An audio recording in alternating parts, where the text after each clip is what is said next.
Study debunks Stephen Jay Gould's claim of racism on Morton's skulls. From the NewYorkTimes.com, scientists measure the accuracy of a racism claim. Scientists have often been accused of letting their ideology influence the results, and one of the most famous cases is that of Morton's skulls, the global collection amassed by the 19th century physical anthropologist Samuel George Morton. In a 1981 book, The Mismeasure of Man, the paleontologist Stephen Jay Gould asserted that Morton, believing that brain size was a measure of intelligence, had subconsciously manipulated the brain volumes of European, Asian, and African skulls to favor his bias that Europeans had larger brains and Africans smaller ones. But now, physical anthropologists at the University of Pennsylvania, which owns Morton's collection, have remeasured the skulls, and in an article that does little to burnish Dr. Gould's reputation as a scholar, they conclude that almost every detail of his analysis is wrong. Our results resolve this historical controversy, demonstrating that Morton did not manipulate his data to support his preconceptions, contra Gould. They write in the current PLOS Psychology. I don't know what that is. Dr. Gould, who died in 2002, based his attack on the premise that Morton believed that brain size was correlated with intelligence. But there is no evidence that Morton believed this or was trying to prove it, said Jason E. Lewis, the leader of the Pennsylvania team. Rather, Morton was measuring his skulls to study human variation as part of his inquiry into whether God had created the human races separately, a lively issue before Darwin decreed that everyone belonged to the same species. In his book, Dr. Gould contended that Morton's results were, quote, a patchwork of fudging and finagling in the clear interest of controlling a priori convictions. This fudging was not deliberate, Dr. Gould said, but rather an instance of unconscious doctoring of data, a practice he believed was, quote, rampant, endemic, and unavoidable in science. His finding is widely cited as an instance of scientific bias and fallibility. But the Penn team finds Morton's results were neither fudged nor influenced by his convictions. They identified and remeasured half of the skulls used in his reports, finding that in only 2% of the cases did Morton's measurements differ significantly from their own. These errors were either random or gave a larger than accurate volume to African skulls, the reverse of the bias that Dr. Gould imputed to Morton. These results falsify the claim that Morton physically mismeasured crania based on his a priori biases, the Pennsylvania team writes.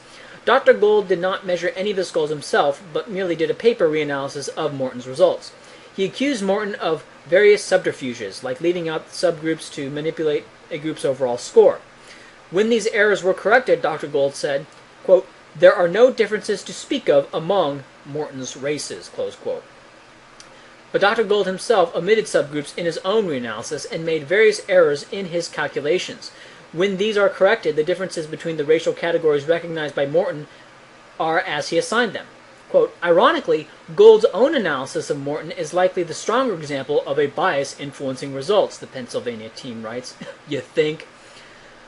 Dr. Lewis, the lead author, said that on checking the references for some of Dr. Gould's accusations, he found that Morton had not made the errors attributed to him. Quote, those elements of Gould's work were surprising, he said. I can't say if they were deliberate.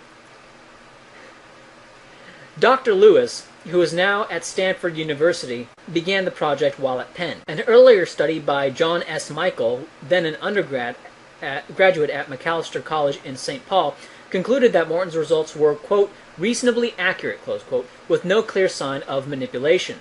But when others suggested Dr. Gould had been refuted, Philip Kitcher, a philosopher of science at Columbia University, rode to his defense. Oh boy. Quote, it is not entirely evident that one should prefer the measurement of an undergraduate to those of professional paleontologists. He wrote in 2004, quote, pending further measurement of the skulls and further analysis of the data, it seems best to let this grubby affair rest in a footnote. Dr. Kitcher said last week that a Penn team had done a very careful job and that it's a nice thing that undergraduate work gets vindicated. As for the new findings bearing on Dr. Gould's reputation, Dr. Kitcher said, quote, Steve doesn't come out as a rogue, but as someone who makes mistakes. If Steve were around, he would probably defend himself with great ingenuity. But Ralph L. Holloway, an expert on human evolution at Columbia and a co-author of the new study was less willing to give Dr. Gould the benefit of the doubt. Quote, "I just don't trust Gould," he said. "I had the feeling that his ideological stance was supreme. When the 1996 version of The Mismeasure of Man came and he never even bothered to mention Michael's study, I just felt that he was a charlatan." A new look at old data may discredit a theory on race. From the New York Times. Two physical anthropologists have reanalyzed data gathered by Franz Boas, a founder of American anthropology, and report that he erred in saying environment influenced human head shape. Boas's data, the two scientists say, show almost no such effect. The reanalysis bears on whether craniometrics, the measurement of skull shape, can validly identify ethnic origin. As such, it may prompt a reevaluation of the definition of human races and of ancient skulls like that of Kennewick Man. "I have used Boas's study to fight what I guess would be considered racist approaches to anthropology," said Dr. Thomas, curator of anthropology at the American Museum of Natural History, New York. "I have to say, I am shocked at the findings." Forensic anthropologists believe that by taking some 90 measurement of a skull, they can correctly assign its owner's continent of origin, broadly speaking, its race, though many anthropologists prefer not to use that term, with 80% accuracy. That is, they can identify someone's race with 80% accuracy by taking 90 measurements of the skull. Opponents of this technique, who cite Boas's data, say this technique is useless in part because of environmental influences, like nutrition or the chewiness of food, would overwhelm genetic effects. Boas measured the heads of 13,000 European-born immigrants and their American-born children in 1909 and 1910 and reported striking effects on cranial form depending on the length of exposure to the American environment. But in re-examining his published data, Dr. Corey S. Sparks of Pennsylvania State University and Dr. Richard L. Jantz of the University of Tennessee find that the effects of the new environment were insignificant and that the differences between parents and children and between European and American-born children were negligible in comparison to the differentiation between ethnic groups. They are reporting today in the Proceedings of the National Academy of Sciences. The groups that Boas studied were Bohemians, Hungarians, Central Italians, Jews, Poles, Sicilians, and Scots. As to why he drew the wrong conclusions, Drs. Sparks and Jantz note that he was much involved in disputing contemporary belief that many different racial types could be reliably distinguished. Boas's motives, they write, quote, "could have been entwined with his view that the racist and typological nature of early anthropology should end, and his argument for dramatic changes in head form would provide evidence sufficient to cull the typological thinking."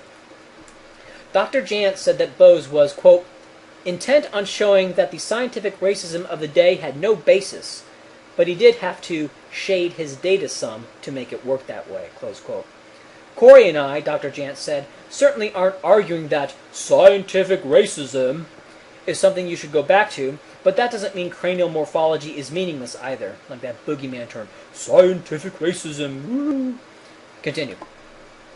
The new report raises the issue whether an earlier generation's efforts to play down the role of genetics in fields like behavior and racial variation may not have been carried to extremes. Dr. Steven Pinker, who assigns a larger role to genetics in shaping behavior in his book The Blank Slate, said it was not Boas, but his disciples, including the anthropologists Ruth Benedict, Margaret Mead, and Ashley Montague, who, quote, helped establish the blank slate, social constructionist, anti-biology mindset of the social sciences, close quote. Dr. Thomas said that, quote, once we anthropologists said race doesn't exist, we have ignored it since then, close quote. In that context, the reanalysis of Boas's data, quote, really does have far-reaching ramifications, close quote, he said. One is the question whether present-day races existed as such in the past, an issue brought up by the discovery of Kennewick Man. The skeleton, including a Caucasoid-looking skull 9,000 years old, was found by a Columbia River bank in Washington. Indians and their supporters contend that the skull differs from present-day Indians because of environmental changes. Scientists who want to study the skull, instead of handing it over for reburial, said it was evidence that other ancestral groups had reached North America besides the Central Asians whom Indians most closely resemble. In Skull Wars, his recent book on Kennewick Man, Dr. Thomas argued that it was bad science to introduce racial concepts like Caucasoid in the context of people who lived 9,000 years ago, because environmental factors would have extensively changed body shape since then. Scientists on the other side, who included Dr. Jantz, quote, took a lot of heat in saying they could project racial classifications back in time, Dr. Thomas said. Because no DNA was extracted from Kennewick Man, craniometrics is the only way to learn about his population, Dr. Sparks said. By that measure, the skull most closely resembles those of the Ainu, the original inhabitants of Japan who now live in the country's most northern islands. Boas's immigrant data, Dr. Sparks said, quote, has been the burr in our bed for 90 years for people who tried to study population history using cranial data, close quote.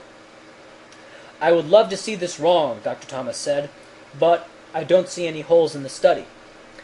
But Dr. Alan H. Goodman, a biological anthropologist at Hampshire College, said that the authors were setting up a straw man by, quote, purporting to show that Boas was a rampant environmentalist when in fact he wasn't. I believe Dr. Alan Goodman is wrong, given Franz Boas's sympathies with Marxism and the blank slate theory of human nature that Marxism requires.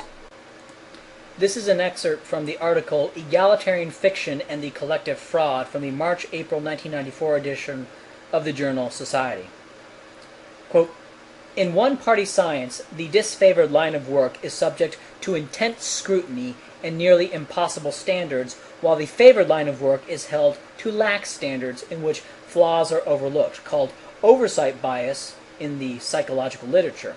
Similarly, the disfavored idea is rejected unless it is balanced by including proponents of the favored view, even if that view is the equivalent of the flat earth theory.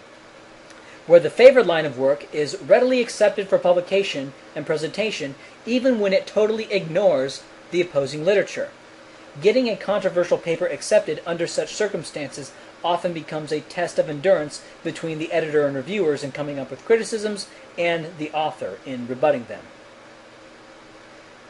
The double standards can even ricochet back and forth depending on the particular question being considered. Gordon recalls how sociologists failed to criticize sociologist James Coleman for omitting student ability from his analysis of school integration, which led to overstating the impact of integrated schools on black achievement, for sociologists a favored outcome, but how they criticized him, roundly, for the very same omission in analysis of private versus public schools, which led to the overstating of the impact of private schools on black achievement, an unfavorable outcome according to the sociologist. In short, in one-party science, scientific regard flows like political patronage to loyal and active party members who can demonstrate their loyalty by being alert to hints of dissidence. Like all one-party political systems, one-party science becomes intellectually corrupt and arrogant as it gains confidence in its power. So I should just like to tell, if I may, one brief story.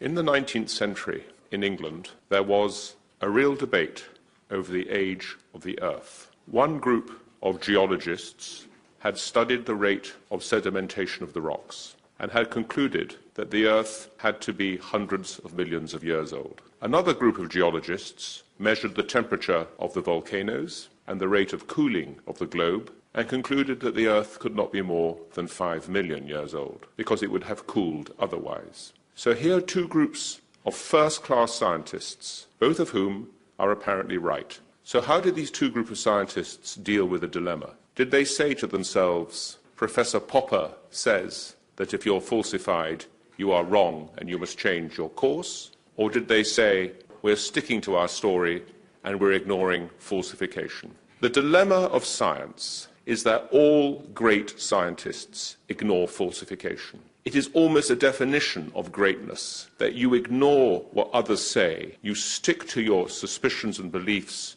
and you seek to prove what you secretly know in advance to be true.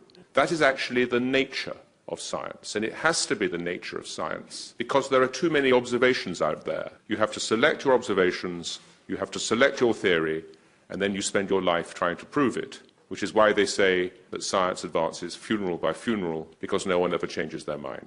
All scientists always grab a hypothesis and seek to prove it, and peer review is merely a group of people within the same club, all of whom share certain pre-assumptions, and therefore peer review can often be very deceptive. So to finish, all scientists are advocates. They are not judges. Scientists do not seek to say this is right and this is wrong based on the evidence before me. What scientists do is they are advocates. They say, I believe this is the case and I will do everything I can to prove it. And anyone who reads a scientific paper and doesn't understand that all scientists are only advocates and it can take 20 or 30 years before we really know what the truth is after everyone has died, does not understand the process of science.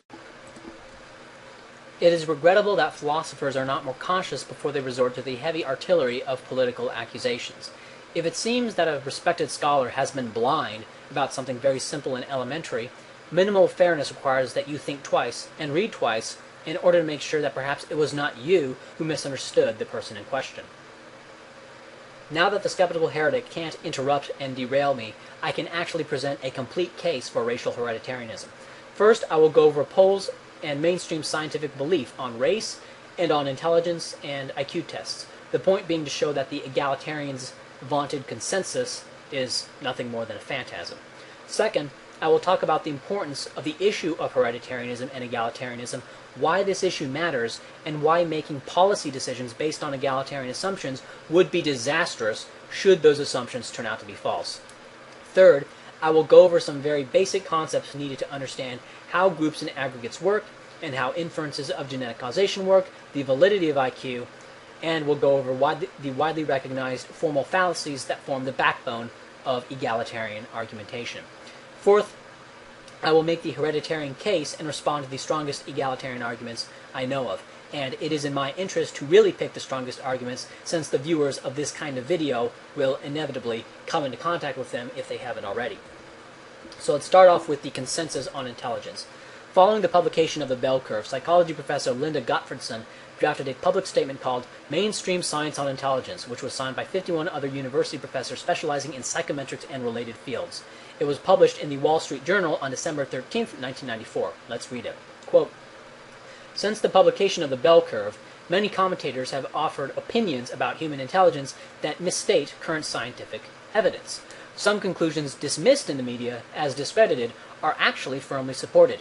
This statement outlines conclusions regarded as mainstream among researchers on intelligence, in particular on the nature, origins, and practical consequences of individual and group differences in intelligence. Its aim is to promote more reasoned discussion of the vexing phenomenon that the research has revealed in recent decades. The following conclusions are fully described in the major textbooks, professional journals, and encyclopedias on intelligence.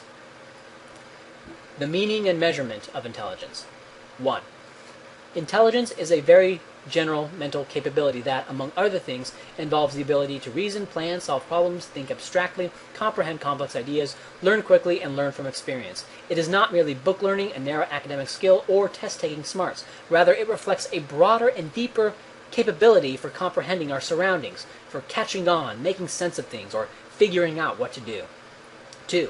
Intelligence, so defined, can be measured, and intelligence tests measure it well. They are among the most accurate, in technical terms the most reliable and valid, of all psychological tests and assessments. They do not measure creativity, character, personality, or other important differences among individuals, nor are they intended to. 3. While there are different types of intelligence tests, they all measure the same intelligence. Some use words or numbers and require specific cultural knowledge. Others do not, and instead use shapes or designs and require knowledge of only simple universal concepts. 4.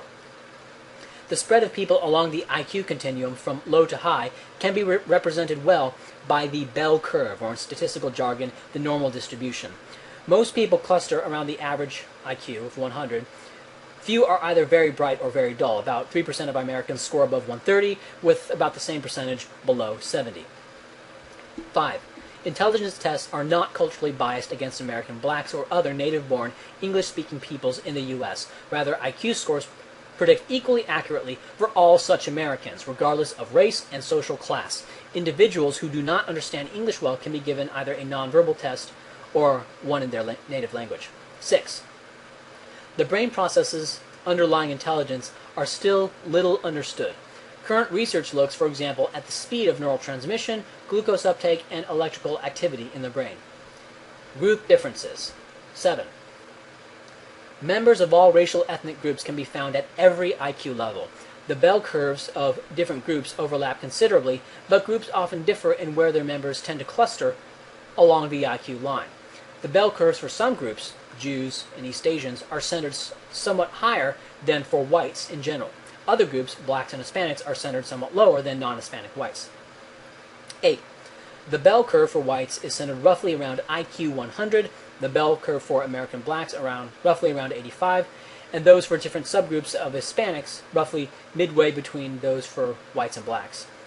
The evidence is less definitive for exactly where above IQ 100 the bell curves for Jews and East Asians are centered. Just a note here, the whites is not centered roughly around IQ 100, it is centered at IQ 100. Whatever scores is the average IQ score for whites, that's set to 100. Okay. Back to this. Practical importance. 9.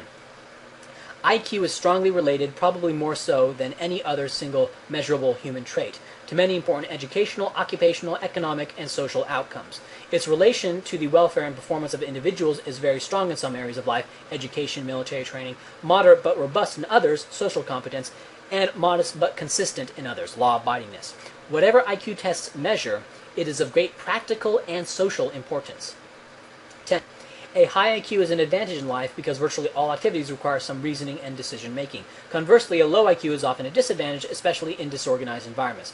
Of course, a high IQ is no more a guarantee of success than a low IQ guarantees failure in life. There are many exceptions, but the odds for success in our society greatly favor individuals with higher IQs. 11. The practical advantages of having a higher IQ increases as life settings become more complex, more novel, ambiguous, changing, unpredictable, or multifaceted. For example, a high IQ is generally necessary to perform well in highly complex or fluid jobs, the professions or management.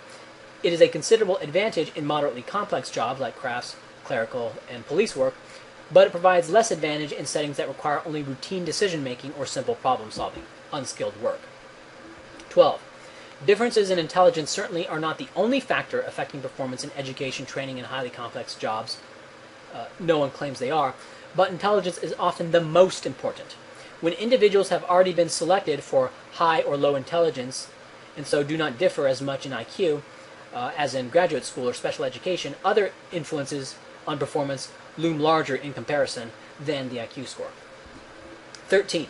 Certain personality traits, special talents, aptitudes, physical capabilities, experience, and the like are important, sometimes essential, for successful performance in many jobs, but they have narrower or unknown applicability or transferability across tasks and settings, compared with general intelligence. Some scholars choose to refer to these other human traits as other intelligences, but general intelligence is more generalizable. It can be used in more things, whereas specialized knowledge is specialized and specific and not necessarily applicable to other tasks. Source and stability of within-group differences. 14. Individuals' difference in intelligence due to differences in both their environments and genetic heritage. Heritability estimates range from 0.4 to 0.8 on a scale from 0 to 1, most thereby indicating that genetics plays a bigger role than does environment in creating IQ differences among individuals. And that's key. Right here, they're not saying between blacks and whites. They're saying among all individuals in the great aggregate of the humanity which this heritability rating applies to. Heritability is the squared correlation of phenotype with genotype. If all environments were to become equal for everyone, heritability would rise to 100% because all remaining differences in IQ would necessarily be genetic in origin. Just for a note, this is what I was trying to explain to the skeptical heretic, and he was not getting it, and the audience was obviously siding with him, so I really couldn't advance it very well. But this is mainstream science on intelligence, yes.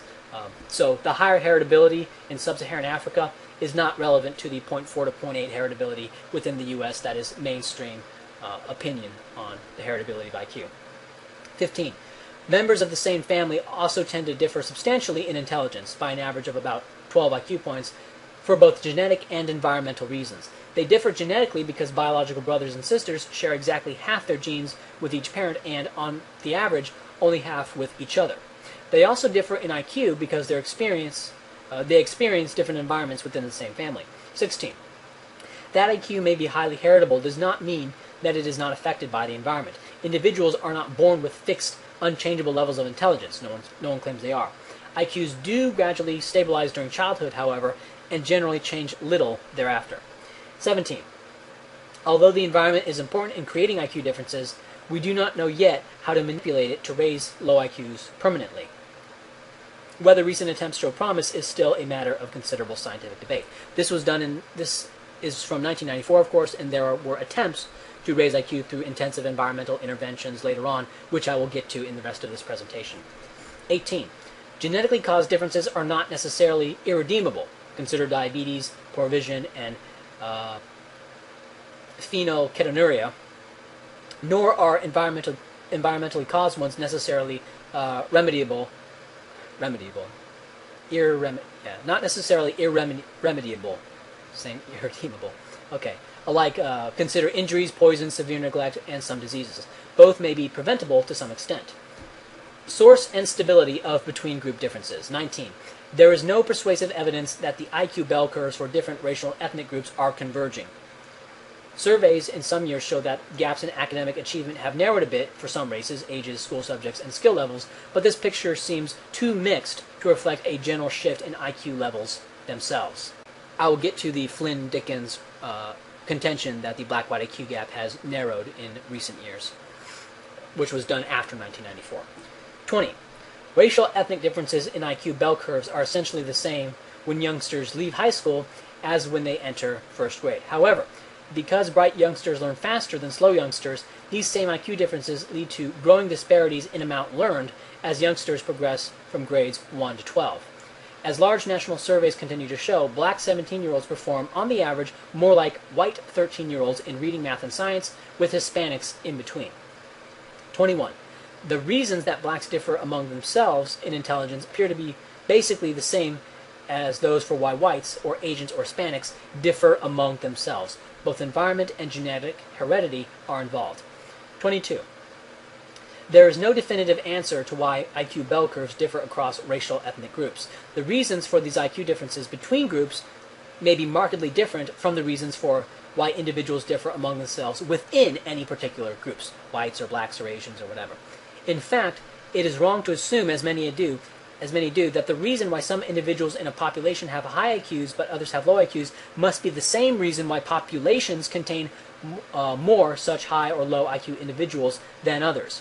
Most experts believe that environment is important in pushing the bell curves apart, but that genetics could be involved too.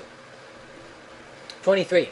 Racial ethnic differences are somewhat smaller but still substantial for individuals from the same socioeconomic backgrounds. To illustrate, black students from prosperous families tend to score higher in IQ than blacks from poor families, but they score no higher, on average, than whites from poor families.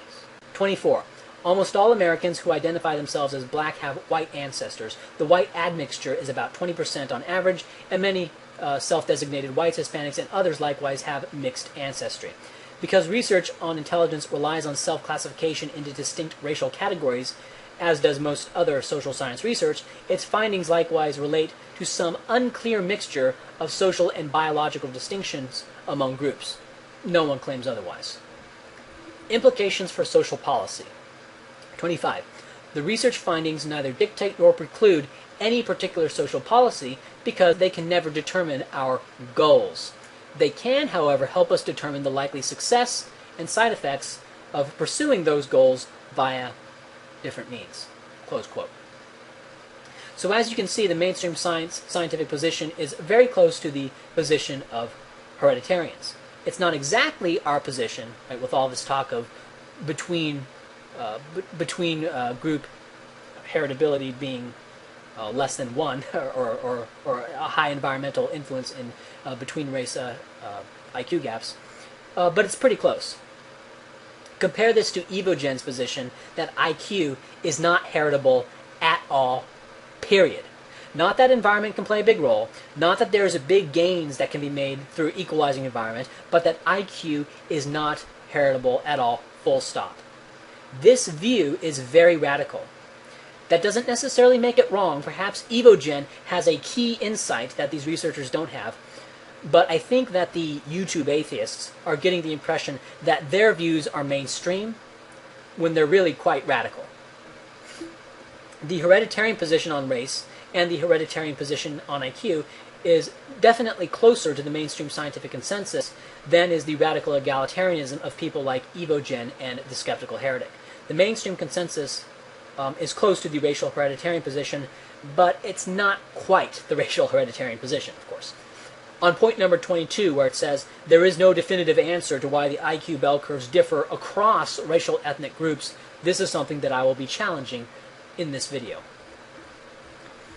Next, let's go into the consensus on race. What about race? Does race exist? Well, what egalitarians love to do is make appeals to how population geneticists and physical anthropologists don't view race as a valid or useful concept.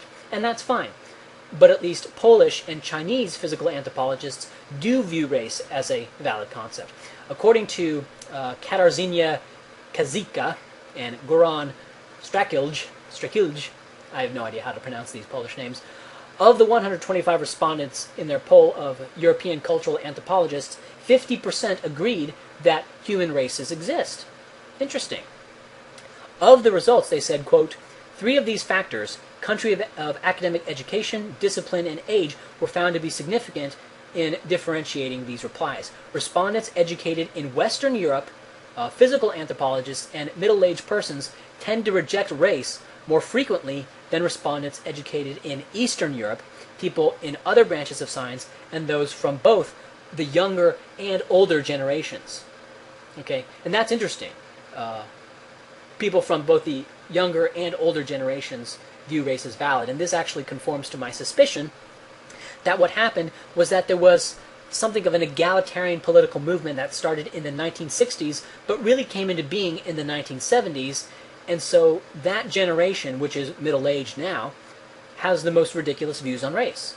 Eastern Europe, being behind the Iron Curtain, was not affected by it. And of course, obviously, China was not affected by it. But that's just my explanation for the pattern of views here. Virtually all forensic anthropologists recognize race as valid, according to George Gill, a forensic anthropologist from the University of Wyoming. In an article debate on race that he had on this NOVA thing, Gill wrote something which I found to be very insightful. Maybe you'll find it insightful too. He said, quote, "Yet I do see why many other physical anthropologists are able to ignore or deny the race concept. Blood factor analysis for existence shows many traits that cut across racial boundaries in a purely clinal fashion with very few, if any, breaks along racial boundaries. A cline is a gradient of change, such as from people with a high frequency of blue eyes, as in Scandinavia, to a people with a high frequency of brown eyes, as in Africa. Morphological characteristics, however, like skin color, hair form, bone traits, eyes, and lips, tend to follow geographic boundaries coinciding often with climatic zones. This is not surprising since the selective forces of climate are probably the primary forces of nature that have shaped human races with regard not only to skin color and hair form, but also the underlying bony structures of the nose, cheekbones, etc. For example, more prominent noses humidify the air better, right, which is why Africans have wider noses. And that also causes them to look a little bit more like apes who live in hot environments as well. Right? Both apes and black Africans have lived in hot environments, so they need the wider nose that helps them humidify the air. Continuing. As far as we know, blood factor frequencies are not shaped by these same climatic factors. So serologists who work largely with blood factors will tend to see human variation as clinal and races as not a valid construct, while skeletal biologists, particularly forensic anthropologists, will see races as biologically real. The common person on the street who sees only a person's skin color, hair form, and face shape will also tend to see races as biologically real. They're not incorrect. Their perspective is just different from that of the serologist. So yes, I see truth on both sides of the race argument." Close quote. So at the very least, this consensus that egalitarians like to point to is a chimera. There is no consensus. Of course, this kind of appeal to authority that the egalitarians were doing is a fallacy called the appeal to authority fallacy. But in addition to it being a fallacy, what the egalitarians are saying is just factually incorrect. On race. Now, since this is my video, I will give you my opinion. Whether or not race exists is kind of an asinine debate, and let me give 3 reasons why that is.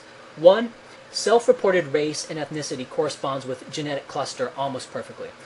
Here's the abstract from the study, quote, genetic structure, self-identified race and ethnicity, and confounding and case-controlled association studies. Quote, we have analyzed genetic data from 326 microsatellite markers that were typed uniformly in a large multi-ethnic population-based samples of individuals as part of a study of the genetics of hypertension family blood pressure program. Subjects identified themselves as belonging to one of the four major racial ethnic groups, white, African American, East Asian, and Hispanic, and were recruited from 15 different geographic locales within the United States and Taiwan. Genetic cluster analysis of the microsatellite markers produced 4 major clusters, which showed near perfect correspondence with the 4 self-reported race and ethnicity categories. So just looking at the data, they formed 4 major clusters, which happened to correspond with race and ethnicity categories that were self-reported. Of 3,636 subjects of varying race and ethnicity, only 5, 0.14%, showed genetic cluster membership different from their self-identified race or ethnicity. On the other hand, we detected only modest genetic differentiation between different current geographic locales within each race and ethnicity group. Thus, ancient geographic ancestry, which is highly correlated with self-identified race and ethnicity, as opposed to current residence, is the major determinant of genetic structure in the U.S. population. Implications of this genetic structure for case-control association studies are discussed, close quote. The full study is linked in the description. So even if race doesn't exist according to some constructed definition of race, the fact is that self-identified race corresponds with genetic cluster groups. And this gets into the my second point. Any definition of race is subjective, just like all definitions. There is genetic variation, and there is genetic clustering, and you can draw the lines wherever you want. You can draw the lines anywhere. You can base your racial categorizations on height and say that there is a tall race and a short race. What is a chair? What is a species? There are debates about what constitutes a species. What is a feminine face and what is a masculine face? Now, scientists can construct an absurd, can construct definitions for these things, but that doesn't make the definitions that they construct real, okay? They could construct an absurd, unreasonable definition of a feminine and masculine face and use that straw man definition to say that masculine and feminine faces don't exist. And that's what's being done with race.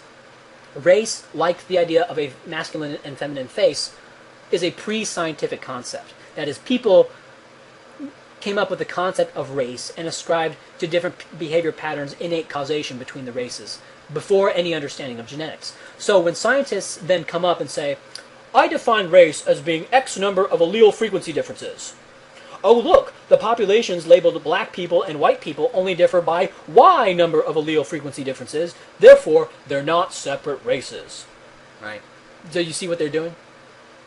They can draw the line anywhere. They can set the standard anywhere. So instead of defining race in terms of how it was historically used, in terms of expressed traits, right, the same way they do with forests, mountains, and lakes, and the way they do it with similarly ambiguous concepts like feminine and masculine faces and feminine and masculine voices, they define race not by its own criteria and how it was used, but by things like allele frequency variations, and construct a definition that of race that can't be met. In short, they are straw manning race with a definition that is just out of reach of race. 3.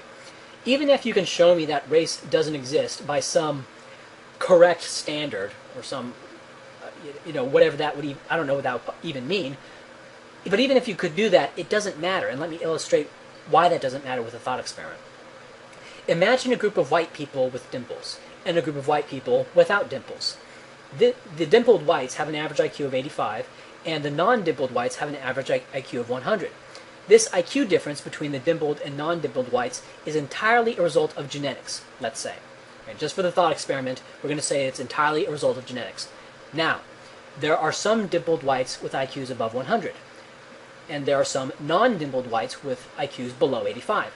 But the averages are what they are, and we are saying for this thought experiment that they are innate. Now, what if someone responded to this by pointing out that the dimpled whites aren't a different race according to some definition of race?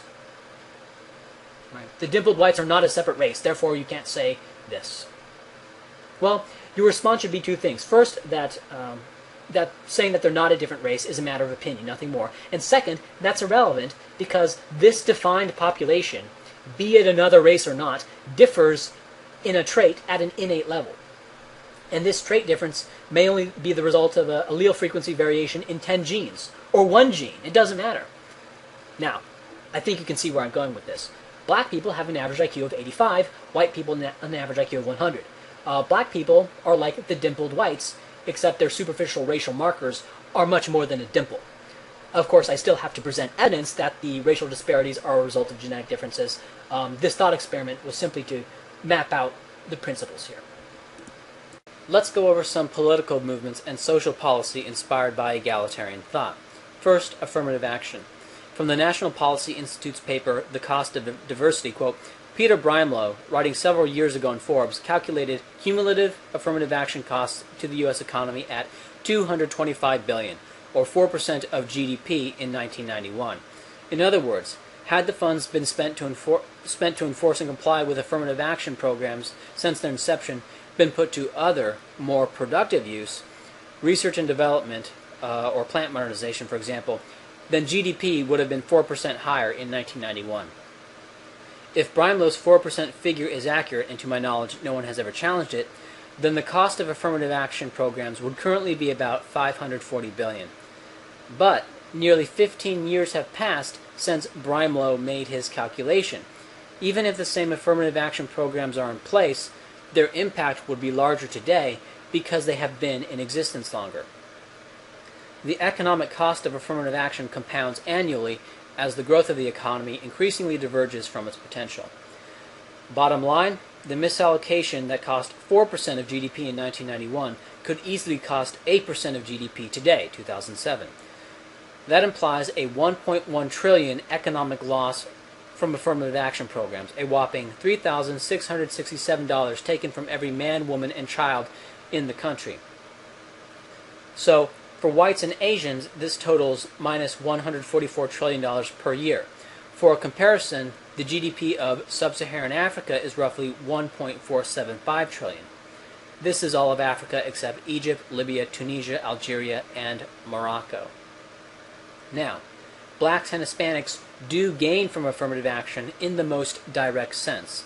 So, if you factor in their gains, the total direct cost of affirmative action comes out to about $1.1 trillion instead of $1.44 trillion in 2007, or about 8% of GDP in 2007. But remember, that's continued to compound, so it's probably a little bit higher now.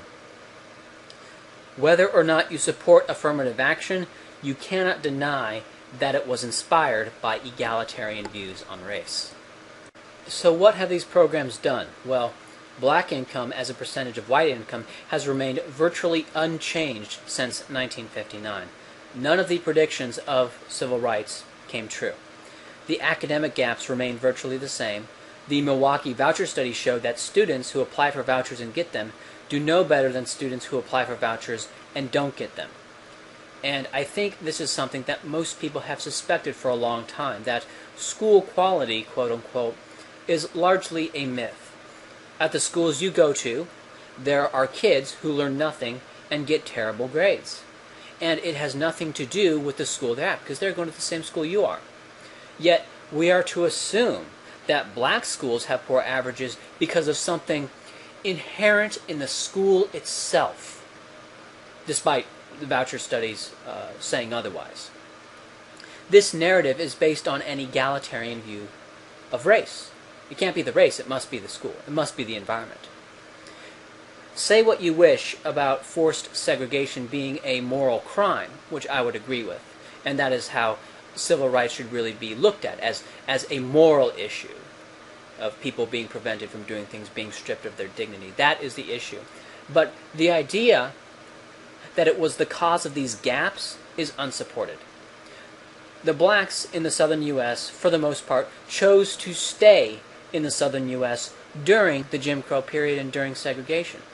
There were no walls, there were no patrols to keep black people in the South, yet most of them chose to stay right up through the 1940s and 1950s. Compare this to North Korea or Communist China or the Soviet Union. In actual oppressive regimes, they had to seal the borders to keep people in. And of course, the population in those countries are, and in North Korea's case still are, much poorer than American blacks. And American blacks, by global standards, are some of the richest people on the planet. Moreover, the black-white income gap today is virtually the same as it was in 1959. Now, with income, it's a bit different depending on the economy, because different skills might be needed differently. So the black-white income gap will probably just fluctuate, just as we would, just by not as a result of any systematic narrowing, but we would expect some fluctuation as the basket of skills become valued differently as technology changes. But the main point is that there was no systematic narrowing of the income gap following civil rights.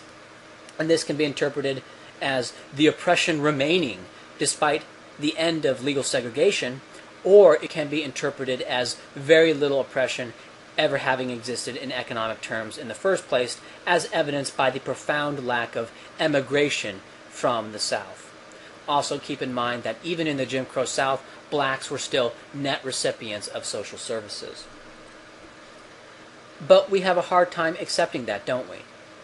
It's become canon that the civil rights movement was overcoming some brutal oppression that was keeping blacks down. Now, I don't want to say that I think that this was a good regime or that these forced segregation laws were a good thing. I'm simply saying that they don't appear to be the cause of the economic gaps. So let's look at some other lies percolating around what I like to call the civil rights mythology. We'll start off with black invention myths. Now, at first, I didn't know if I should go over black invention myths because, on the one hand, it makes me look like a racist, but on the other hand, it is a very clear example of egalitarians being wrong, and it's a very brazen example since this was a commercial on national TV. So I thought, well, I could be viewed as a racist for going over this, but the thing is, that ship has kind of sailed, so I'm going to go through this. False history from the civil rights lobby is nothing new. We can see a much clearer example of this in the form of black invention myths. Let's take a look at a 2011 advertisement from the United Negro College Fund.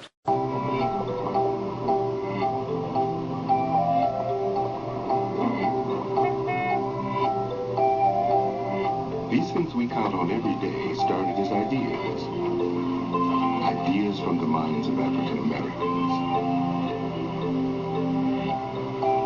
Support minority education today so we don't miss out on the next big idea tomorrow. The United Negro College Fund. A mind is a terrible thing to waste.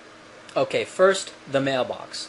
According to black invention mythology, the street letterbox was invented in 1891 by P. Downing, and the private mailbox was invented by George Beckett in 1892.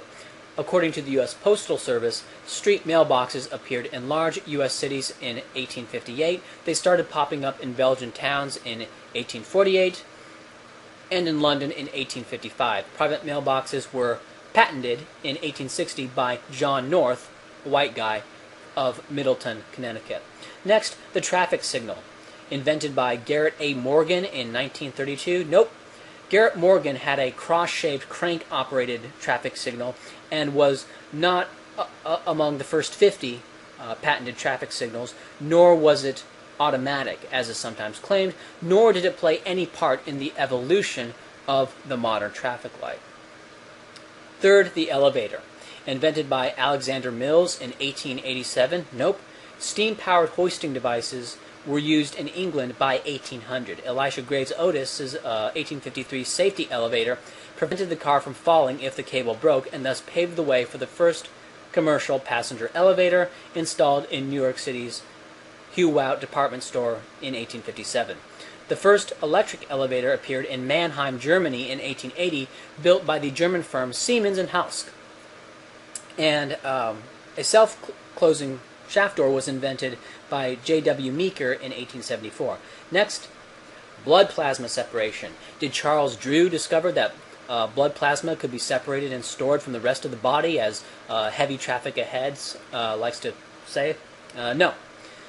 The possibility of using blood plasma for transfusion purposes was known at least since 1918, when English physician Gordon R. Ward suggested it in a medical journal.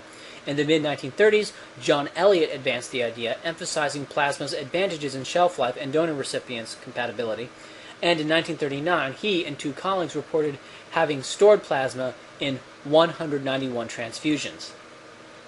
Next, the air conditioner, invented by Frederick Jones in 1949. Nope, Dr. Willis Carrier built the first machine to control both the temperature and humidity of indoor air.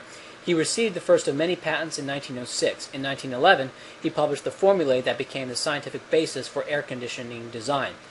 And 4 years later, he formed the Carrier Engineering Corporation to develop and manufacture AC systems.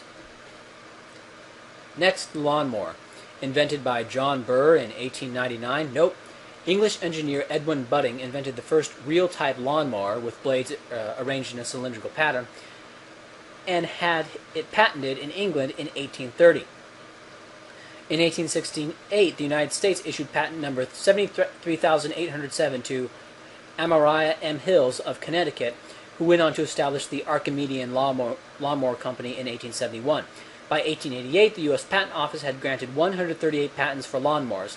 Doubtlessly, there were even more by the time Burr got his patent in 1899.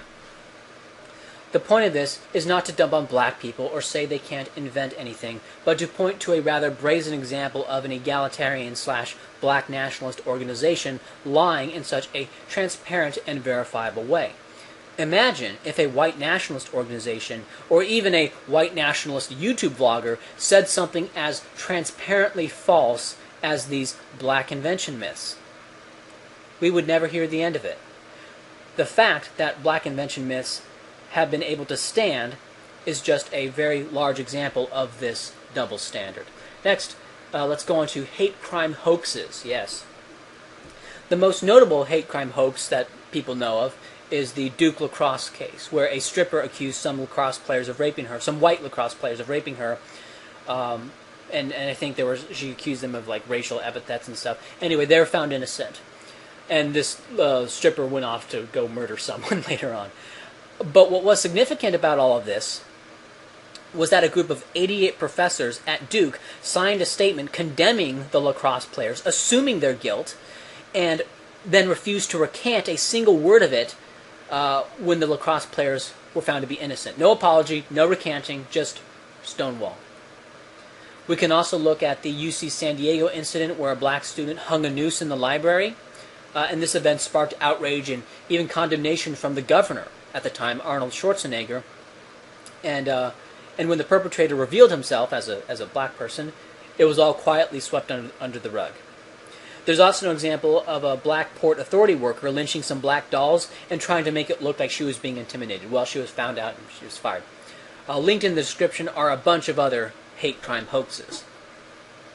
Now, in examining hate crime laws, what one must realize is that Hispanics are treated as a victim category, but not as a perpetrator category. So let's say Pedro attacks a black person, and this attack is racially motivated. That act is treated as a white on black hate crime. Pedro is treated as white because Hispanic is not a perpetrator category. But if Pedro attacks a white person, that's not treated as a hate crime, since Pedro is, in this instance, treated as white, even if it is racially motivated, because obviously Amerindians and whites are not the same race. So even if it's racially motivated, in the statistics, it'll be viewed as a white-on-white violent crime. But if that same white person attacks Pedro, and the attack is racially motivated, then that's treated as a white-on-Hispanic crime. I'm not making this up. Sources are in the description. So we know of hate crime hoaxes, but there's also the other side of obvious anti-white hate crimes not being reported as such. There's an example of 4 black Marines tying up their white sergeant and his wife and shooting them execution style with racial epithets scrawled across the wall, but that was not called a hate crime.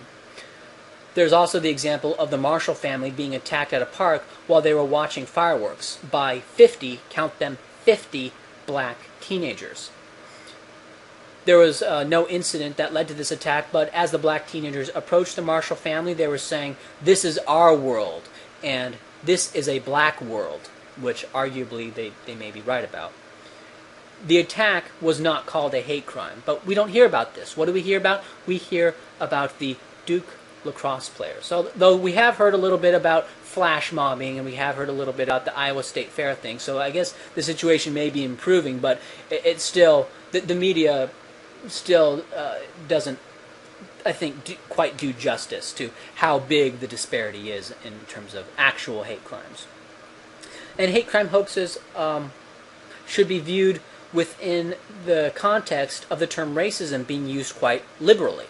The term racist does not clarify, since there are so many definitions of the term racist, right? Racist could mean that you think the races are of different intelligence, or that you want to kill all black people, right? Both of those people are labeled racist, so the spectrum is so broad as to be worthless.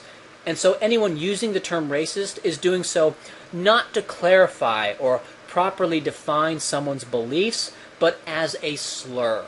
And we all know this.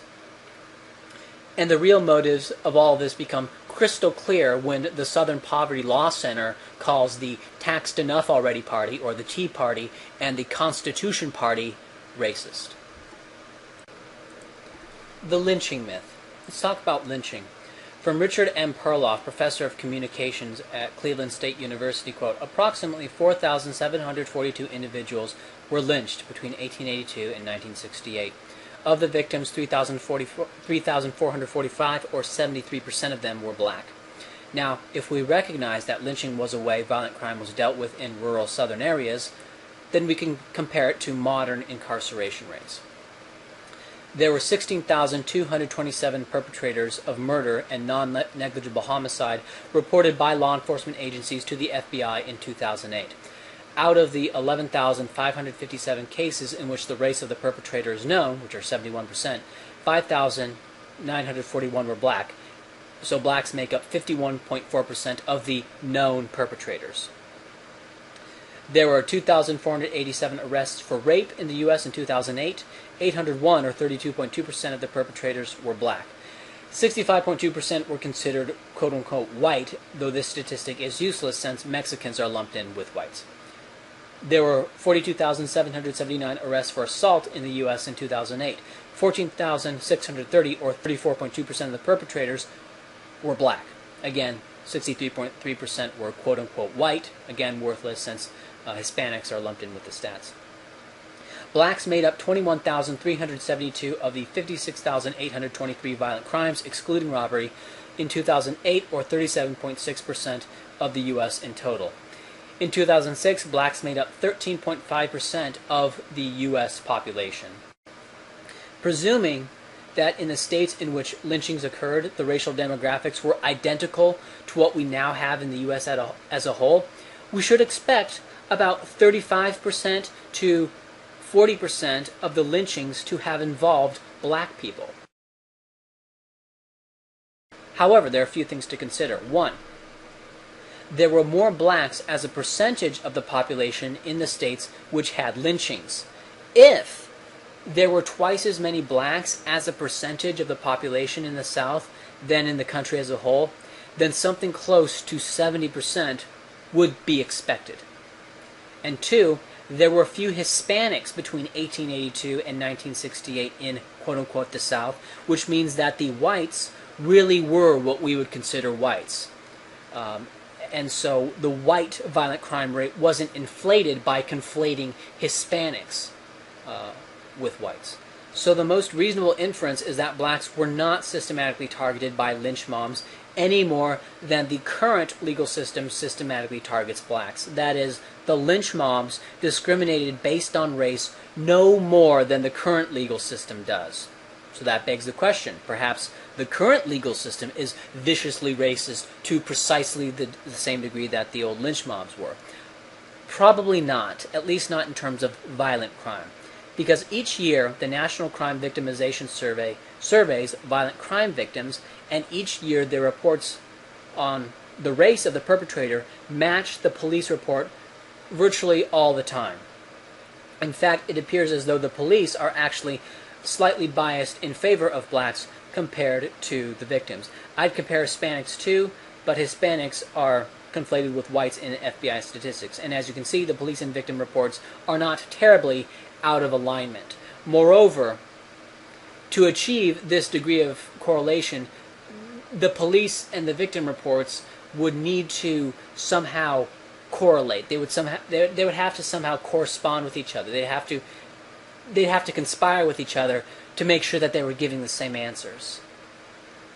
So the rational and obvious conclusion is that, contrary to Family Guy mythology and contrary to egalitarian, the kind of egalitarian and civil rights narrative, blacks are not unfairly targeted as perpetrators of violent crimes. Nor does it appear that they were systematically targeted by lynch mobs once this is recognized as the standard. The Civil Rights Memorial acknowledges 40 people who died trying to advance civil rights between the years 1954 and 1968. That is a period of 14 years. In 2009, there were 454 black on white murders and 209 white on black murders. But unfortunately, we know what this means, right? The white on black murders is also Hispanic on black murders. Anyway, which means blacks murdered about 245 more people on net, probably a little more if we assume the reported data is representative of the unreported murders where the race of the perpetrator is unknown. But if we just go with 245, right, with all the problems with that, that's still 6 times as many people as were killed for advocating civil rights in a single year. All right, enough about America. Let's look at South Africa. In 1900, there were roughly 3.5 million blacks in South Africa, 8.5 million blacks in 1954, and 35 million blacks in 1990. In 1948, when apartheid was introduced as official policy, the life expectancy of blacks in South Africa was 38 years. In 1994, it had risen to 64 years. As of August 10, after 16 years of ANC and black rule, it had fallen to 49 years, which is a little less than a fall of 1 year per year. One should also recognize that when Europeans arrived, what is modern-day South Africa was practically empty. In fact, most of the continent of Africa was empty. The population density was very low and disorganized. So the idea that the Europeans were coming in and taking their land is kind of misleading since it was mostly empty. Anyway, the closest large population of native Africans at the time were the Zulus, and they numbered maybe 200,000, and they were in the northern parts of South Africa.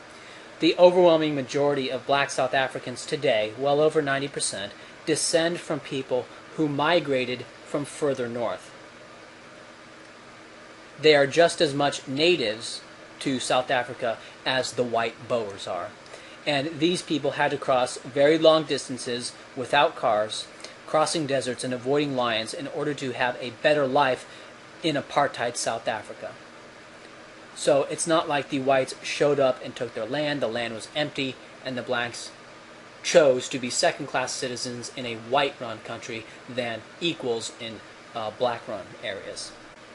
According to the Human Resource Council, 21,000 people died from political violence during apartheid. 14,000 of those died during the revolutionary period between 1990 and 1994, when the ANC came to power. During the period of June 1990 to July 1993, there were 9,325 reported political killings. The South African security forces of the National Party killed 518 people in this time period, or 5.6 of the total political violence. 92% of political violence during this time period was black on black. It was the ANC killing off its black opponents, mainly. The South African police reports that a total of 174,220 people died violent deaths between 1994 and 2000. Interpol, on the other hand, believes this number is closer to 287,000.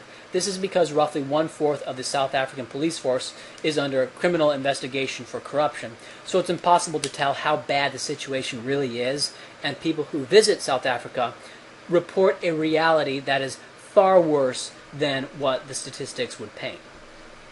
In 1991, the white South African population was 5.1 million. However, as of 2007, it's down to 4.2 million, despite the influx of white refugees from other African countries. The South African Institute for Race Relations says that young white men aged 23 to 34 have mostly left the country now, and that there are now many more older white men than younger white men. So people with potential and opportunity are leaving South Africa in droves, right? Which is the opposite of what the ANC promised and what advocates against apartheid predicted. There have been roughly 3,797 confirmed farm murders of whites in South Africa, and roughly 35,000 white farms have been seized and given over to blacks, which has resulted predictably in food shortages in South Africa. And that's actually, the white farm murders, that's actually more than the total number of blacks who were lynched in the U.S. So even if you think that every single lynch was nothing more than a racially motivated hate murder, more whites have been murdered in this way, if you even care about that kind of blood math. Anyway, unemployment has risen in South Africa, going from 24% in 1991 to 48% in 2002. Do you ever think your life is going to get better, Joseph? Maybe my life would change if the Nationalist Party came back, not the ANC. I don't believe you. Come on. That was a white government that put you down, that treated you terribly. You can't really believe that. But in terms of work, they didn't oppress us. We didn't struggle for work then. Coloureds make up around 10% of South Africa's population. They tend to be a mixture of Indian, Indonesian and African ancestry. Discriminated against under apartheid, people like Ishmael Reclief say under the ruling African National Congress are still suffering. Are you going to vote in this election? No. Why not? Because what's the use you're going to vote? Most of the people is going to vote for the ANC. I don't know what. They promise you this, they promise you that, nothing happens. I tell you, it's me. It brings back painful memories, exacerbated by the knowledge that he and other coloureds who fought apartheid are not reaping the benefits. Are they really there for us? Or are they there for their own interest or money and power? So you don't feel you've had any benefit from them being in power at all? No, not at all. Nothing different. Like many of his countrymen, Ishmael is starting to believe he was better off under apartheid. The current president of South Africa, Jacob Zuma, believes that you can prevent yourself from getting HIV by taking a shower after having sex. Zuma has been accused of raping Fezika Kuzwayo, a deceased friend's daughter, and was known by Zuma to be HIV positive at the time that he raped her. Zuma supporters rallied around the courthouse during the trial, and they were yelling insults at the accusers all the time, and in one case they actually stoned a woman who they thought was Zuma's accuser, the woman who got raped. And wouldn't you know it, Zuma was found to be innocent. Okay, shocking, I know. So that's who the black South Africans elected as their president, a rapist who thinks you can cure AIDS with a shower, and that also gives you some insight into how their court system works. Here's an excerpt from an article, ANC Worse Than Apartheid, Media Freedom Like Zimbabwe. This is worse than anything under apartheid, says Raymond Lau. The powers the government is taking to curb the press are far wider now, and the powers given to the SS minister, the Minister for State Security, are far greater. Mr. Lau is something of a South African institution. He was the news editor of the country's leading anti-apartheid newspaper, the Rand Daily Mail, at the height of apartheid, and then edited the paper for 11 years in the teeth of government hostility. Now 84, he still edits a press digest, Southern African Report, and plays a leading role in the National Editors Forum and the Freedom of Expression Institute. So when he calls the government's recent media laws, quote, the worst attack on press freedom I've seen in my career, he knows whereof he speaks, close quote. So South Africa went from a white supremacist state to a black supremacist state, and we can see what the results of that were. Prior to ending apartheid, the white South Africans were demonized, and supporters of the ANC in the West turned a blind eye to the anti-white racial hatred of the ANC.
Peace, democracy, and love amongst South Africans are fine words in English.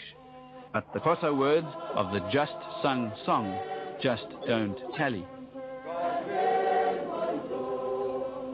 How does one who speaks Xhosa and English explain away the contradiction between what the people sing from the very depth of their hearts in Xhosa and what is declared or volunteered in English?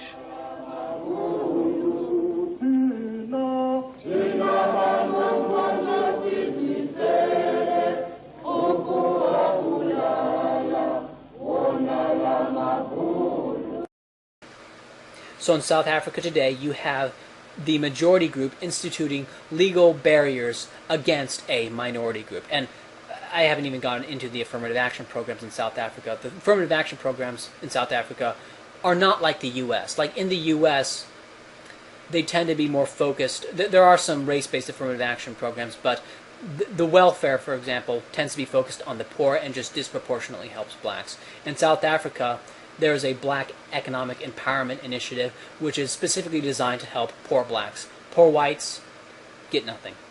Isn't black economic empowerment, though, in itself a racist policy? Why? Well, because it's about race. The entire so? policy is race-based. I don't know.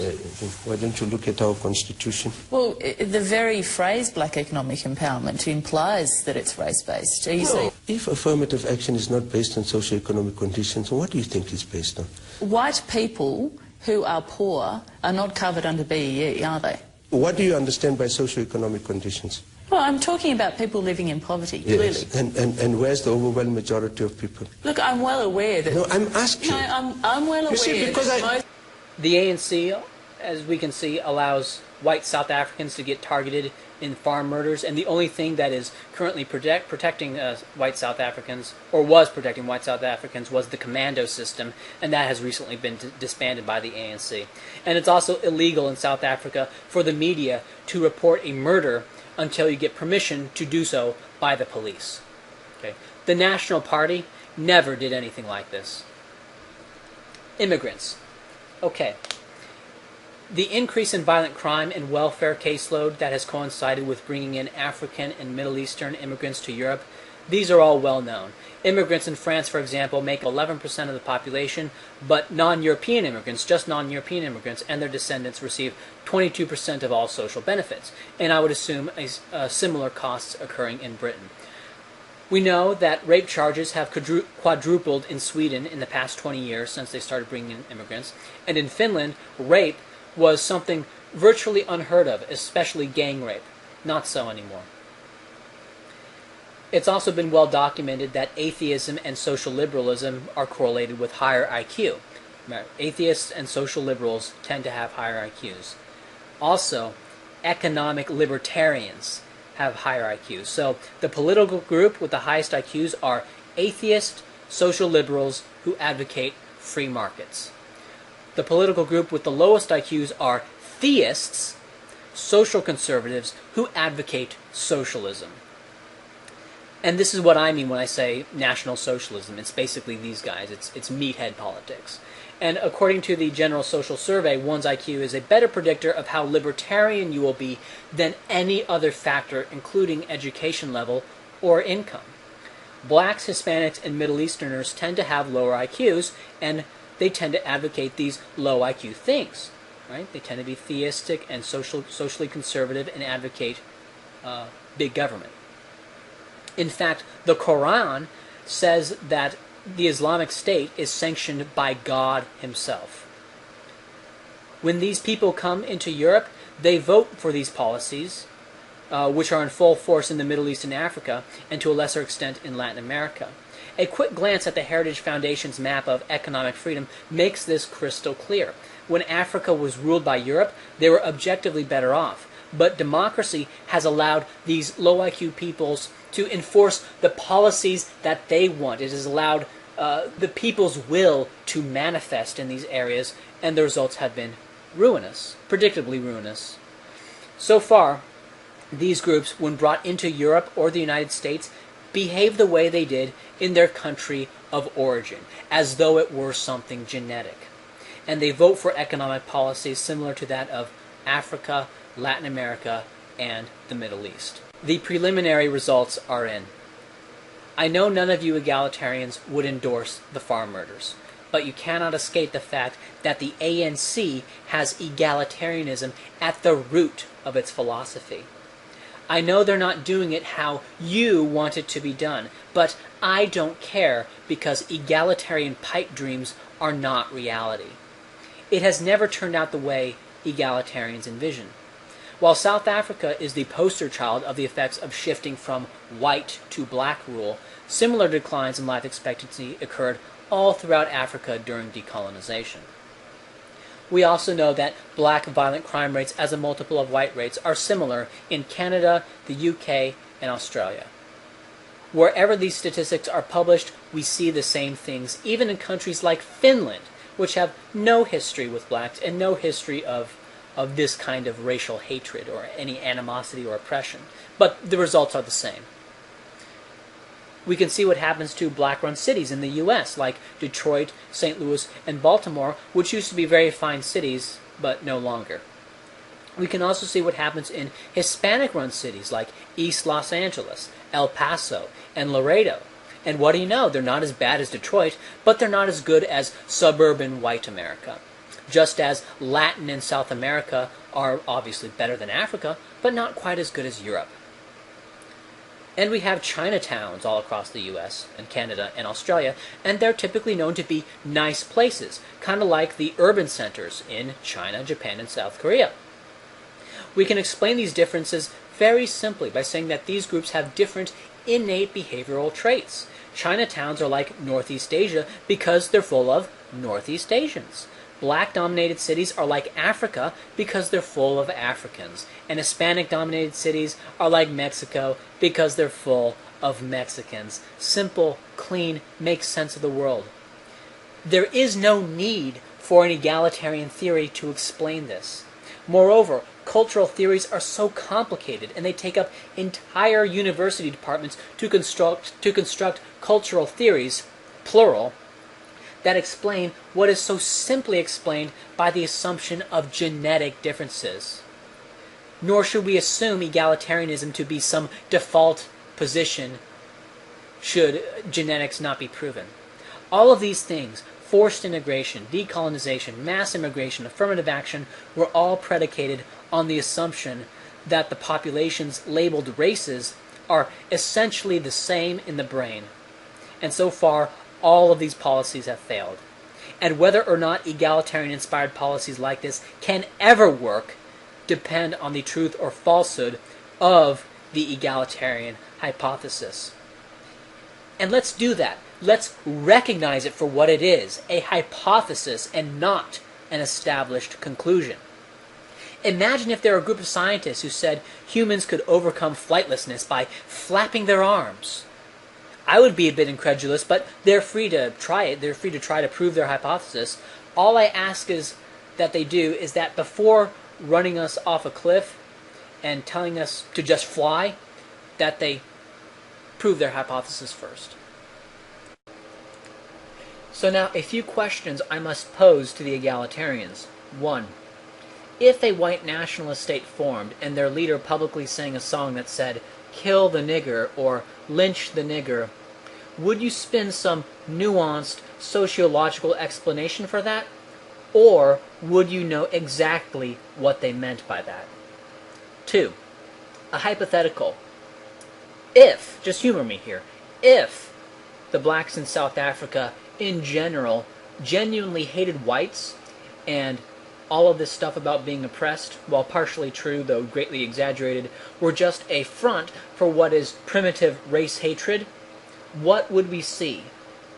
Let's walk through this thought experiment. Well, the South African government can't have killing whites be an official government policy, since that would make them a pariah to the rest of the world.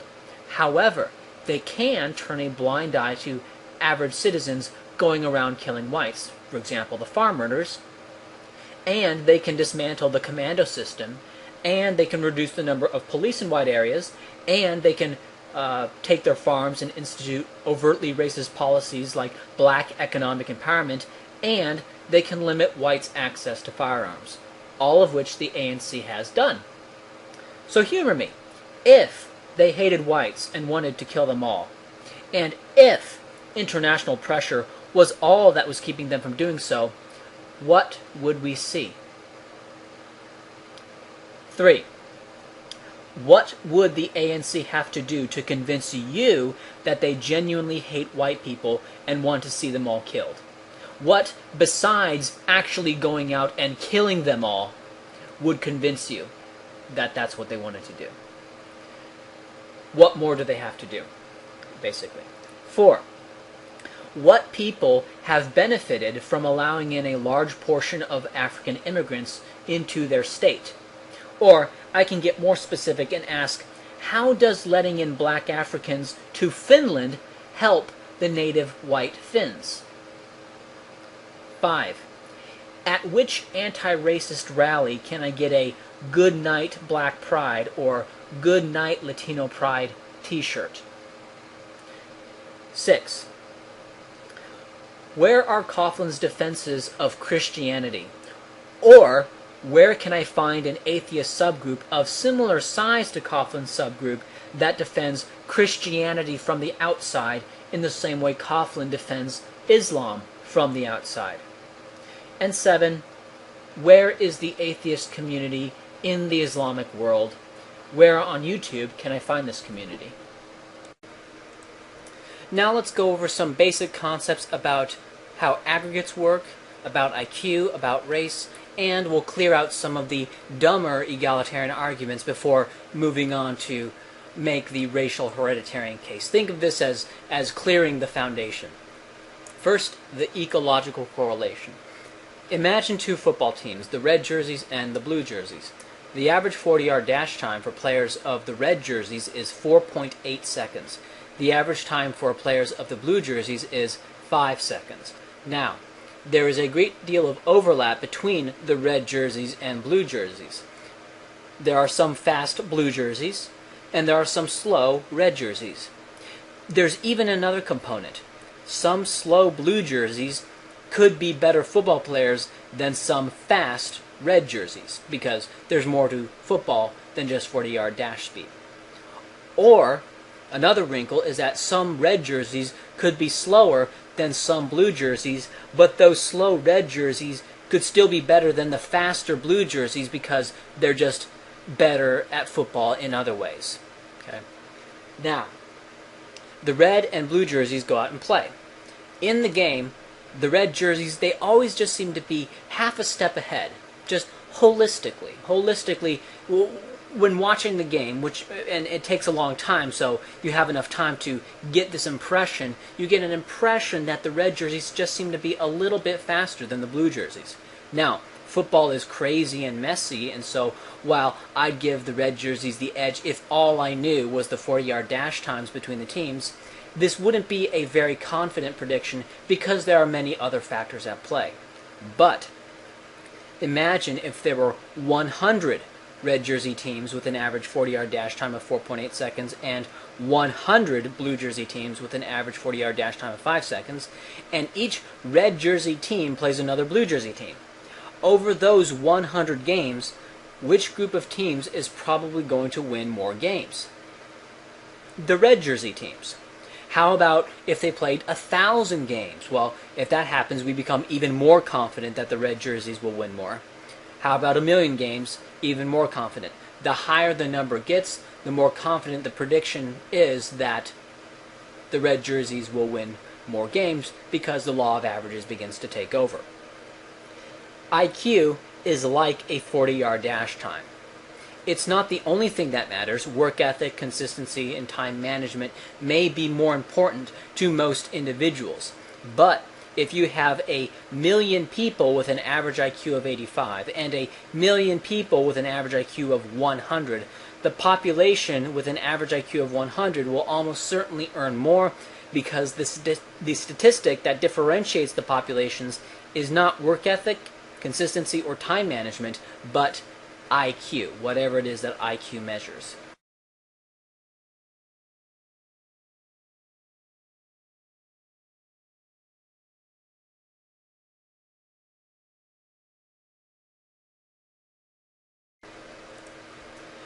IQ correlates with income at about 0.4 to 0.5, according to Arthur Jensen and Daniel Seligman. And according to a meta-analysis done by Hunter & Hunter in 1984, linked in the description, IQ is a better predictor of job performance than education level, and that education level has little to no predictive power independent of IQ, whereas IQ does have predictive power independent of education. Of course, the best predictor of job performance is past job performance. So, whatever it is that IQ measures, it's something significant. It has real-world consequences. Now, when you control for IQ, the income differences between blacks, whites, and quote-unquote Hispanics virtually go away. Blacks are still a little bit lower than whites, but that could just be a result of blacks living disproportionately in the South and the Deep South relative to whites. And these areas have lower costs of living, and the jobs there tend to pay lower wages. The fact that average income between the races is equalized when average IQ is controlled for not only highlights the importance of IQ, but argues against IQ tests being racially biased. Because if IQ tests are biased against blacks, for example, they're biased precisely to the degree that the rest of society is, which would be quite a coincidence. What's more believable is that neither society nor IQ tests are biased racially, and that IQ tests measure something meaningful that correlates ecologically with income in the same way a 40-yard dash time correlates ecologically with football performance. The test bias charge becomes even more absurd when you know that blacks actually do better on culturally loaded tests than tests designed to be culture fair. Blacks also do better on verbal than nonverbal portions of the tests, which is where one would expect the widest racial gaps if they were indeed a product of cultural or racial bias. But at a more philosophical level, for an IQ test to have any predictive power, it has to be biased in favor of the economic environment in which its test takers will operate. Sure, a hunter-gatherer would probably do quite poorly on the Wechsler Adult Intelligence Scale, and that IQ test would probably be a very poor predictor of how good a hunter you would be. If an IQ test was completely unbiased, it would be completely useless. So what you want is an IQ test that is biased towards functional ability in the economic environment in question. And the fact that IQ tests predict about as well for any native-born blacks, whites, or Amerindians is evidence that the IQ tests are properly biased towards the economic environment in which these groups operate and are not racially biased. Controlling for socioeconomic status. If you control for IQ, income differences between blacks and whites virtually disappear. that means the inverse is true. If you control for income, IQ differences disappear. Now, what egalitarians like to do is say, see, all you have to do is control for income / socioeconomic status or whatever, and the IQ gap will go away. And, of course, this is true. If you control for income, the IQ gap does go away. And if you control for IQ, the income gap goes away. Hey, people with higher IQs tend to earn more, and they tend to drive nicer cars. If you control for the quality of car, IQ gaps will shrink or go away entirely, right? The general heritability of IQ. The Wikipedia page, which I know a lot of people will bash me for citing Wikipedia, but the Wikipedia page on the heritability of IQ, I think, actually does an excellent job at introducing this topic. Quote, "The study of the heritability of IQ is a field of research that includes biology, genomics, psychology, philosophy, sociology, and anthropology. Heritability is a measure of the relative contribution of genotype to the variation of a phenotype on a given group in a specific environment. But heritability of a trait in a particular population does not set any limits on how malleable the trait is under changes of environment, because, quote, even highly heritable traits can be strongly manipulated by the environment, so heritability has little, if anything, to do with controllability," close quote. The debate about IQ heritability touches on the nature versus nurture divide, and there has been significant controversy in the academic community about it ever since research began in the 19th century. Most of the heritable variance in IQ appears to be carried by the general intelligence factor, or G factor.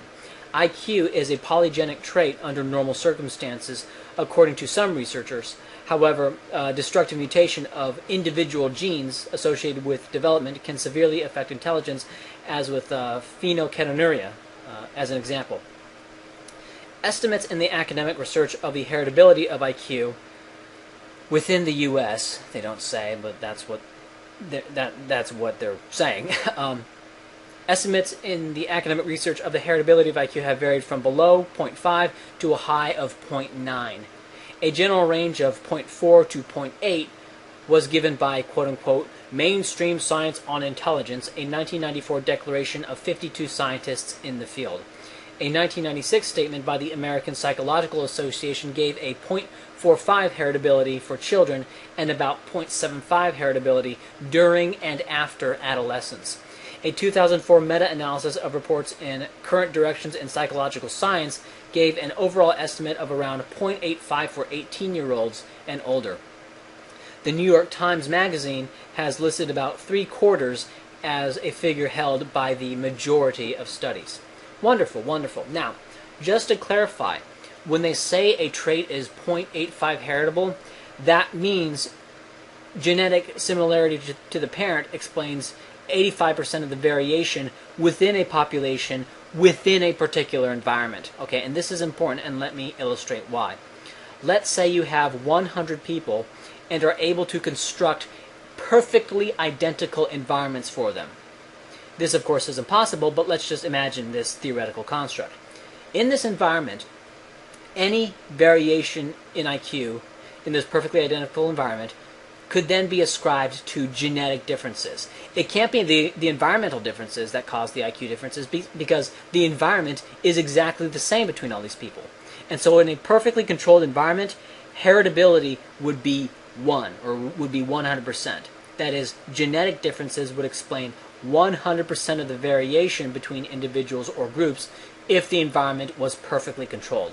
When they say that IQ is 0.85 heritable, they mean it is 0.85 heritable within the environments that these studies were done, which is the U.S. mainly. Meaning, there are some environmental differences within the U.S., right, between, the ghetto and suburban white America, but these are not very substantial. And, in effect, they're not, is what these studies are showing. In sub-Saharan Africa, on the other hand, you're dealing with things like malnutrition, early childhood diseases, war, illiteracy, and those things really do impact IQ because environments are so radically disparate in sub-Saharan Africa. And so the heritability within Africa is much lower because there are all these environmental factors that play a role that don't play a role in the U.S. And differences in environment, such as not having enough food and medicine, play a very large role in IQ development. So when they say that heritability of IQ is 0.85 within the U.S., they are restricting the range of analysis to the U.S. Okay? The U.S. is not Africa. The U.S. is not South and Latin America. The U.S. is not South and Central Asia. Okay? Heritability varies from place to place depending on how similar the environments are. Okay? This is not a very complicated concept, but apparently the skeptical heretic couldn't really understand this concept. Hopefully you're smart enough to, even though he was not.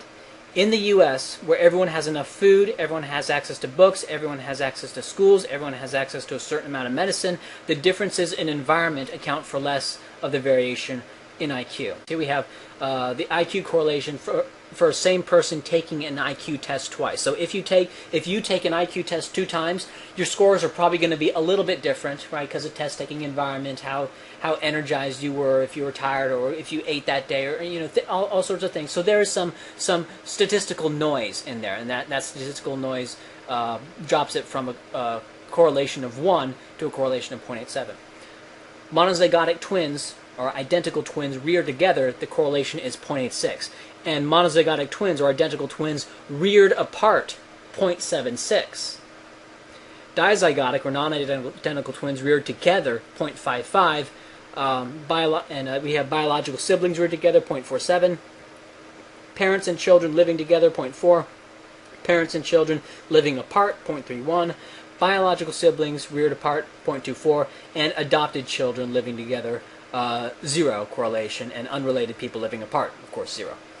It's important to note that there is some random variation in the score, about 0.13, in an individual taking the IQ test. So even if you had 2 completely identical gene sets in completely identical environments, we would only expect an IQ correlation of about 0.87. That's like the upper limit. So what we can do is we can divide each of these correlations by 0.87 to remove that noise, and when we do that, we get a much clearer result. Monozygotic or identical twins reared together, correlation is 0.99, monozygotic twins reared apart, 0.87, dizygotic or non-identical twins reared together, 0.63, biological siblings reared together, 0.54, parents and children living together, 0.46, parents and children living apart, 0.36, and biological siblings reared apart, 0.28. Now, for a sense of how strong and how profound these correlations are, the height of your parents correlates to the height of the child at 0.47. Yes, I'm putting this under basic concepts because the Flynn effect is a simplistic and stupid argument for egalitarianism. The Flynn effect refers to the fact that IQ test scores rise over time and are constantly being renormed. An IQ of 100 in 1950 would translate to an IQ of 85 today. Now, James Flynn himself doesn't call the secular rise in IQ scores over time the Flynn effect, so I don't blame him. He never claimed that this was his own idea, which he shouldn't have, because it wasn't his idea. This fact of rising IQ scores over time was known long before James Flynn started talking about it, which Flynn himself acknowledges. Anyway, the Flynn effect is irrelevant in the same way the secular rise in height is irrelevant. Let's say a woman today would be about as tall as a man in the 1700s was. Given how much height can be affected by nutrition and environment, does this mean that the height gap between men and women is a result of environment today? No. Given how much IQ can be affected by nutrition and environment, see sub-Saharan Africa, see the US 50 years ago, does this mean that the IQ gaps between the various races is a result of environment today? No. Now, the racial gaps could be a result of environment today, but the Flynn effect is not evidence of this. Another thing to note is that the black-white gap has remained remarkably steady.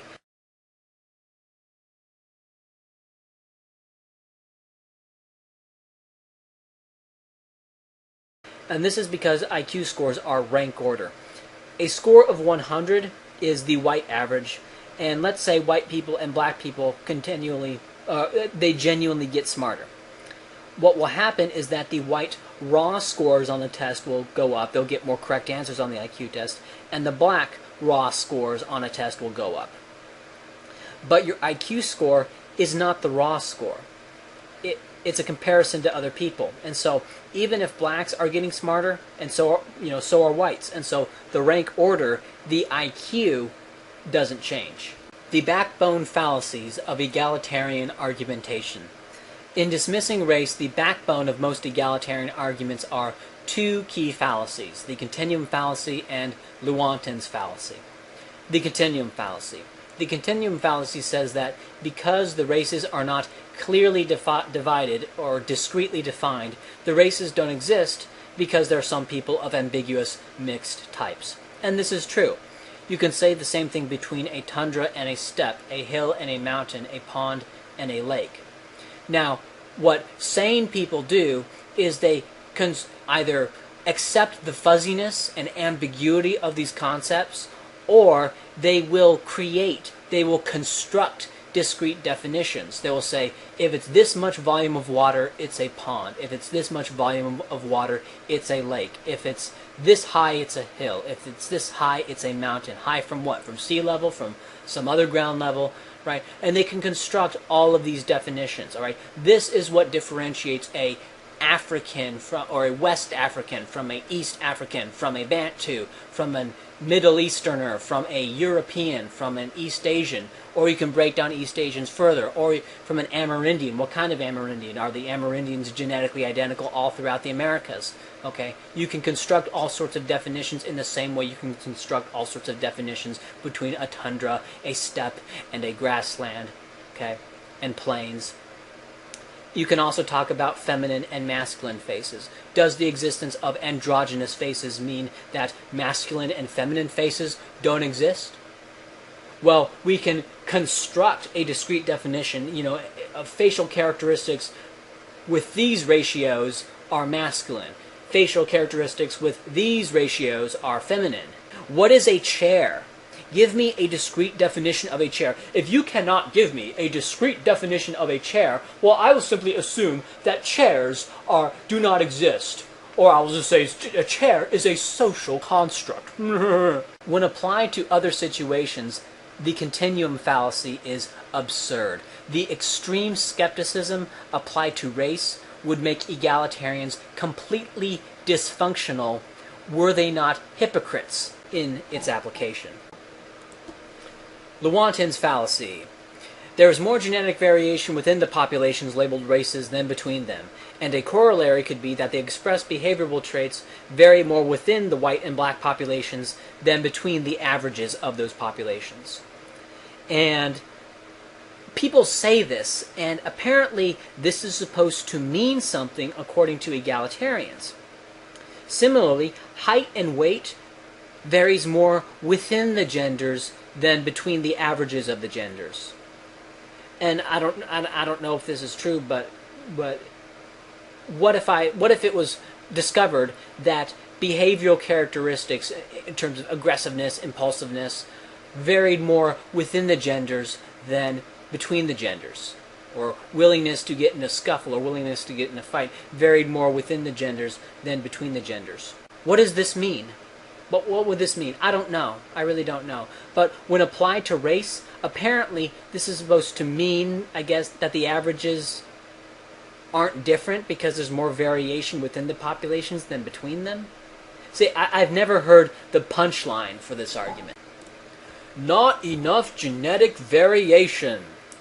Last is the argument that there's just not enough genetic difference to explain the average differences in IQ between blacks and whites. Of course, there's enough genetic difference among individuals to have people with IQs of 80 and people with IQs of, 120. And there are examples of siblings being significantly more intelligent than the other sibling. Now, do siblings lack the genetic variation needed to explain the IQ differences between siblings? Of course not. Of course not. But the aggregate populations we call black people and white people do not have enough differences for the IQ gap to be a result of genetics, even though these aggregates are more different from each other than individual siblings are from each other. See how this argument works? Okay, egalitarianism kind of makes you stupid. Danielle M. Dick, geneticist from the University School of Medicine in St. Louis, estimates that if one person had all of the quote-unquote good variations of the gene CHRM2 and another had all of the bad variations of the gene CHRM2, the difference would be between 15 and 20 points. Now that's a variation on a single gene. That's a result of allele frequency variations on a single gene. There are roughly 20 to 25,000 genes in the human genome, according to GeneSweep. In January 2011, there was a paper published by Dongdong Wu and Yaping Zhang entitled, quote, Different Levels of Population Differentiation Among Human Genes, and linked in the description to the Biomed Central page, which has the full study. My lack of knowledge of genetics is really hampering me here, but in this, they somehow measured the degree of population differentiation among genes, and they constructed this neat little chart. And the numbers at the top, I think, are some index value for population differentiation among the population sampled. And the populations they sampled were the African, European, and East Asian population data from the HapMap project. And I'll also have a link to the HapMap project so you can see what that is.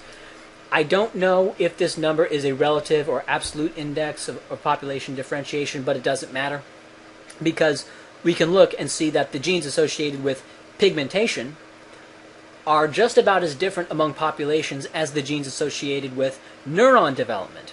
And at the top, the genes associated with dorsoventral neural tube patterning and hindbrain development differ among populations much more than pigmentation.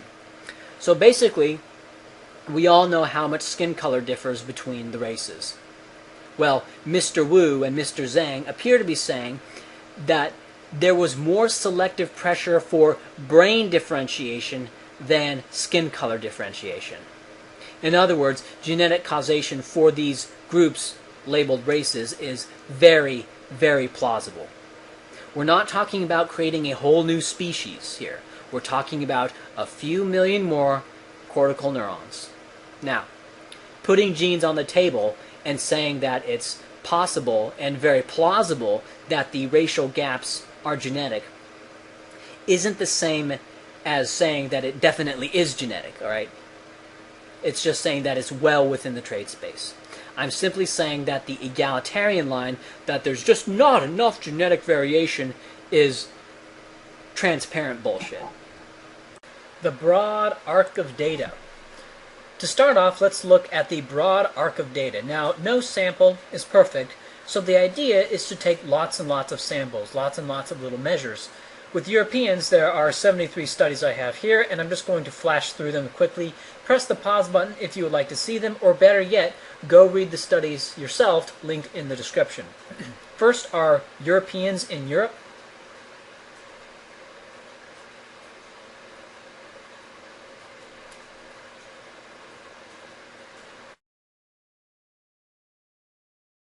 Europeans outside of Europe. Note that these are not the estimated IQs of each country. These are the IQs of people identified as Europeans living in other countries. Next are Africans in Africa.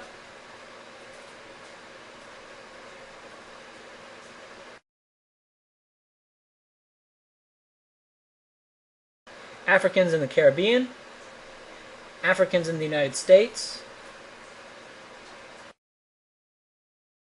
And Africans in Britain.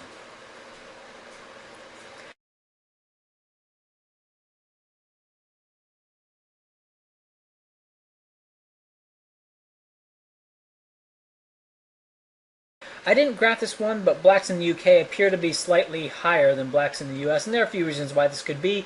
One is that the culture of blacks in the UK is such that they try harder on taking the test. Or it could be that blacks who immigrate to Britain are an elite sample of blacks, whereas blacks in the US are descendants of slaves, and so have a lower population IQ despite the roughly 20% white admixture. Or it could be that either the US samples are systematically biased towards lower scores, or that the British samples are systematically biased towards higher scores, or some mixture of both. Or it could be that blacks do better on the kinds of IQ tests used in Britain than on the kinds of IQ test used in the U.S. There are many reasons this could be, and given the imprecision of global IQ tests, despite its accuracy, I believe, one shouldn't worry about little gaps like this. Here's a chart showing the results of every single study for each racial group presented. Blue is Europeans in Europe, yellow is Europeans abroad, red is Africans in Africa, and green is Africans in the West. The x-axis doesn't mean anything, it's just a placeholder. So, on the one hand, we can see an unmistakable pattern of clustering where many studies are aggregated, but there's also some overlap. This can come from sampling error, measurement error, test-taking conditions, and many other things. Also, this chart is a bit unscientific in the sense that it weighs each study equally. And a country with a lot of studies will be represented more than a country with only a few studies, though countries with large populations tend to have more IQ studies done on them anyway, so this is partially offset by that. I've also noticed that larger studies tend to have more conservative results, whereas smaller studies are the ones which produce these outliers on the chart here. And of course, each outlier is weighed just as much as the studies, the larger studies, which tend to have more conservative results. But all that fuzziness taking into consideration, I still think that this chart gives one a good idea about the relative IQs of each population. The European IQs are a bit lower than 100, and this is definitely a result of including Eastern Europe in the blue line and including Latin America in the yellow line. I would go so far as to say that Africans living in Western Europe have a better environment than the average for white people globally, because that includes Eastern Europe and Latin America. When we look at the incomes of whites in various countries, we see that they're much lower than the median income of blacks in the U.S. In 2009. Now, what's interesting is that according to this data, Hispanics, which are a mixed-race population, earn less than blacks. But, as we will see, they have a higher IQ. And in 1994, Hispanics earned ever so slightly more than blacks when controlling for income.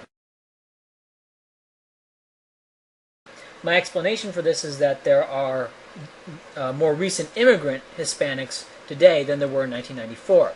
I don't have any data on black income in the UK, but even if blacks in the UK earned as much as the UK average, it would still put the lie to the idea that blacks in the US are economically deprived, and it's that which causes the IQ gap. Next, let's look at East Asians in East Asia.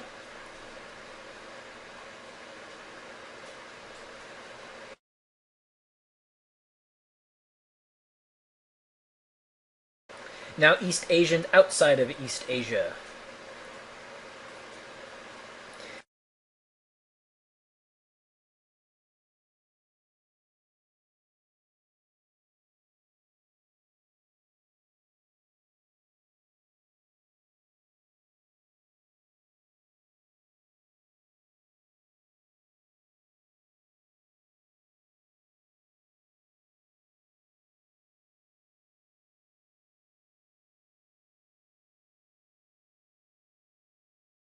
Now, maybe in a different world, we could explore the data further and develop a rich understanding of what kinds of intelligence differences there are, that is, where the genetic differences between races and subpopulations within races manifest, using single studies and bits of data to piece together a coherent theory, just like we would with any other topic. But that's not the world today. The world today is full of egalitarians who will scour anything a hereditarian says, getting in the way of genuine exploration and forcing us instead to battle through selective skepticism and their tenacious clinging to any plausible environmental argument. And so, it has to get ugly, and I have to spend all this time demonstrating the many ways in which we know that blacks are innately less intelligent than whites. It's remedial. As an addendum to the previous section, I think it's necessary to point out that people use words and concepts that cannot be defined discretely. Define grandeur, define great, define good, define evil, define chair, define masculine, define feminine, define force, define car, define truck. What does a car look like? What does a truck look like? When do you go from calling something a car to calling something a truck? Define intelligence. We can't define intelligence, well then intelligence simply doesn't exist. We have a pragmatic, field contextual understanding of what a car and what a truck is.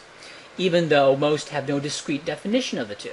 They could construct a definition of the two. They could construct certain ratios of the bed or whatever, but that's simply a construction. I mean, the notion of a car and a truck precedes any constructed definition, any discrete definition that is then created. Any definition of a car and a truck would be created after the fact. Similarly, we have a pragmatic field contextual definition of race and a pragmatic field contextual definition of intelligence. With race, this whole discussion only becomes an issue with individuals of ambiguous mixed types, and most of them can be identified as mixed types, and we can say they're 50% black, 50% white European, or whatever. With intelligence, it can be a little bit fuzzier, which is why I stick with IQ, since that's more objective than some intelligence. Although I believe the general intelligence factor measures what we would call intelligence, but that's a whole different issue, and I don't even get into that in this presentation. I believe that IQ is an intelligence test in the same way a football combine is a football skill test. Of course, no test is perfect, but IQ tests predict real-life performances better than education level. Let's review what we've done so far. 1. We've demonstrated that the egalitarian consensus on race and the egalitarian consensus on intelligence is a chimera, and views of those things in reality, they vary depending on discipline and depending on country. The phony egalitarian consensus is more of a talking point than an actual argument anyway. 2. We showed that the definition of race varies and that population geneticists use other words to describe race, and that their population groups correspond almost perfectly with the classical racial categories. 3. We showed that IQ is highly valid in terms of real-world outcomes, especially when comparing groups. 4. We showed that within-group heritability of IQ is very high, especially in what are called first-world countries. 5. We showed that there is plenty of genetic variation between the races, more than enough to account for behavioral differences, and specifically in regards to brain development. And 6. We illustrated many of the disasters of egalitarian policies and a few documented incidences of egalitarian fraud in the form of Gould, Boas, and the black invention myths, and the hysterical reactions to hate crime hoaxes. I wouldn't call that a fraud, since one's reaction cannot be fraudulent, but that's more of an example of the sickness of this. This is evidence that egalitarianism is neither benign nor is it always rational. The backswing complete, now let's get into race proper. Seeing the migration out of Africa, we should recognize hereditarianism as the default hypothesis. We can compare two different animals and see differences in behavior in the wild, and when we do, we assume that genes are the cause. When we compare two different populations of dogs, we assume their behavioral differences are a result of genetics. Now, here I have found two sources which measure the genetic distance between human races and the genetic distance between dog breeds, linked in the description. From what was posted there, among breeds of domesticated dogs, 35% of the variation is between breeds and 65% is within breeds. For humans, 13.5% of the variation is between races and 86.5% is within races. Or to break it down further, human races are 38.5% as different from each other as breeds of domesticated dogs are. Previously, I have stated that human races were more genetically distant from each other than dog breeds are, and I was mistaken. However, genetic distances between human races, we could say, is on the same scale as distances between breeds of dogs. And if you're talking about breeds of dogs that are close to each other, we may be able to say that some human races are more distant from each other than some widely recognized breeds of dogs are from each other. And so, for those dog breeds who are closer genetically than, say, East Asians are to black Africans, we could say that the race denialists would also have to deny the existence of some of the more well-known breeds in some of those divisions. Of course they won't, and they don't, The ridiculous standards erected for classifying breeds of humans is never applied to anything else. Now, different dogs evolve in different environments, and perhaps the parenting environment of different breeds of dogs is different. So if you raised a pit bull with some golden retrievers, you're not going to get an animal that behaves like a golden retriever, but it may not behave quite like a pit bull either. Blacks in Africa behave much differently than whites in Europe. If you raised a black African among Europeans, he won't be quite like a black African, but we know from just experience, he won't be quite like a white person either.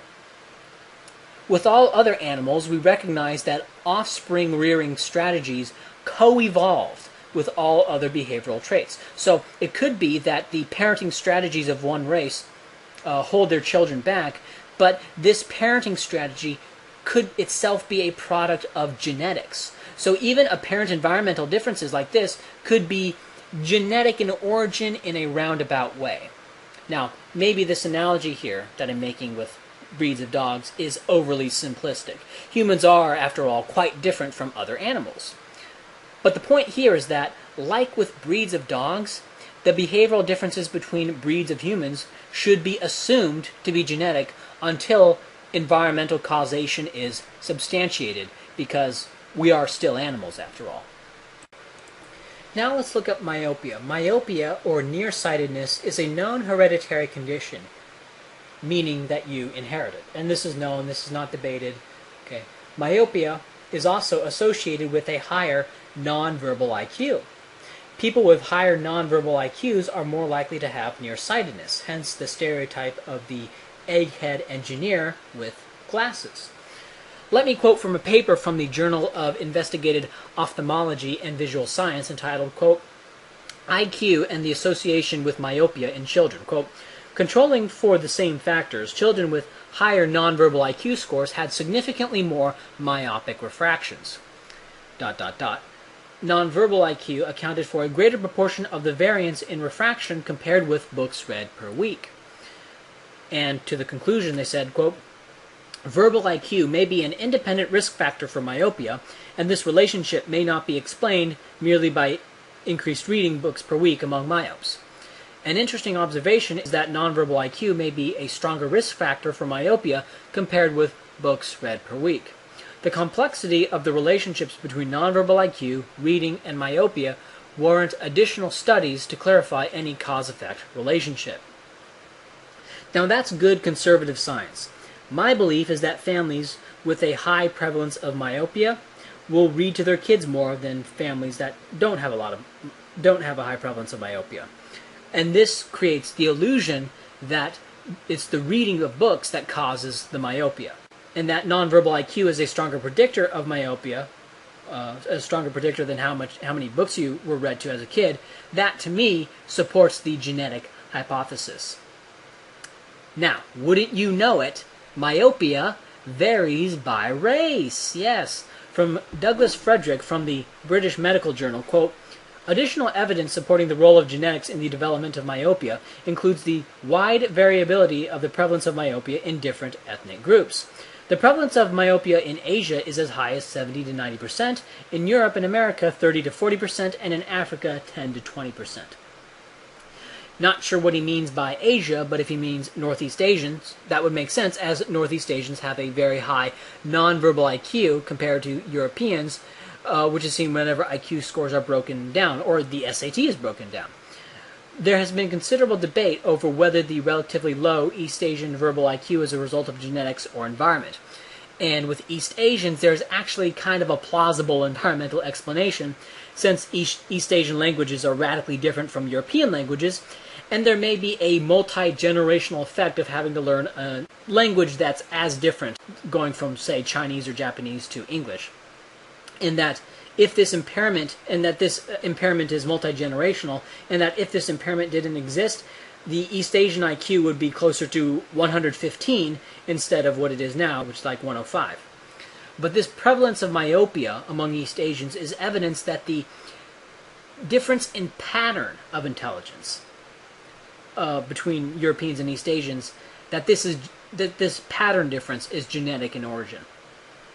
Also, blacks score relatively higher on verbal than nonverbal portions of SAT and IQ tests, and whites score a little bit higher on nonverbal than verbal portions. So the pattern of IQ scores between the races corresponds to the rates of myopia between them, and this is inferential evidence that the pattern differences of IQ and SAT scores, and as stated before, SAT correlates to IQ scores at 0.81, which is very close to the random variation of taking an IQ test twice at 0.87. All this is inferential evidence that the pattern differences are genetic in origin. Gene amplification. Let's look at embryos of various species. What you'll notice is how similar they are early in development. But by the second stage, the fish of an unnamed species and the salamander have lengthened out a little bit. In the second stage, there is similarity between the rest, but the tortoise and the chicken are starting to look a bit different from the other mammals. The mammals are still virtually indistinguishable by phase 2. By phase 3, the chicken and the tortoise have clearly broken off, but the rest of the mammals are still quite similar. I mean, you can tell them apart, but they're kind of similar. And you can see the relatively larger brains in the mammals, especially in the human. Now, given how similar all these animals were in the first stage, should we assume that it's environmental differences that cause one embryo to become a chicken and one embryo to become a rabbit? Because look, they were all the same in stage 1. As these animals develop, they start to diverge more and more, as though their paths were genetically programmed and they end up diverging. Chimpanzees and great apes. You can find early parity between apes and humans. Sometimes the apes will perform better than humans on certain tasks. Professor Tetsuro Matsuzawa at the Kyoto Primate Research Institute in Japan has devised a memory test for the chimpanzees. His star pupil is a 7-year-old chimpanzee. Show him the numbers 1 to 9 and he'll put them in the right order, pointing to them one by one. Every time he gets it right, he receives a treat, a tiny piece of apple or half a raisin. But now, the researchers make things difficult. As soon as the chimp presses the number 1, the rest of the numbers are hidden. He has to remember where the numbers were and press the white squares in numerical order. The positioning of the numbers is totally random. He gets it right time after time, with lightning speed and 100% accuracy. In 0.65 seconds, he can remember the numerals in which position. Now it's your turn. Did you get them? No? Try again. This time we'll run the sequence at half speed.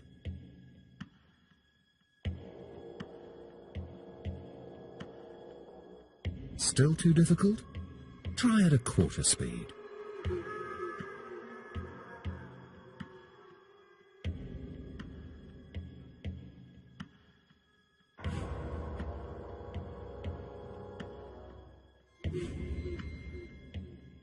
Back to full speed, and you get an idea of how extraordinary this chimpanzee's memory is. So how do humans compare? No one knows why, but children tend to be better than adults at this sort of short-term memory task. We've asked some 9-year-olds to have a go. They take a lot longer studying the numbers before they start. And even then, most of the time, they only get 4 or 5 right.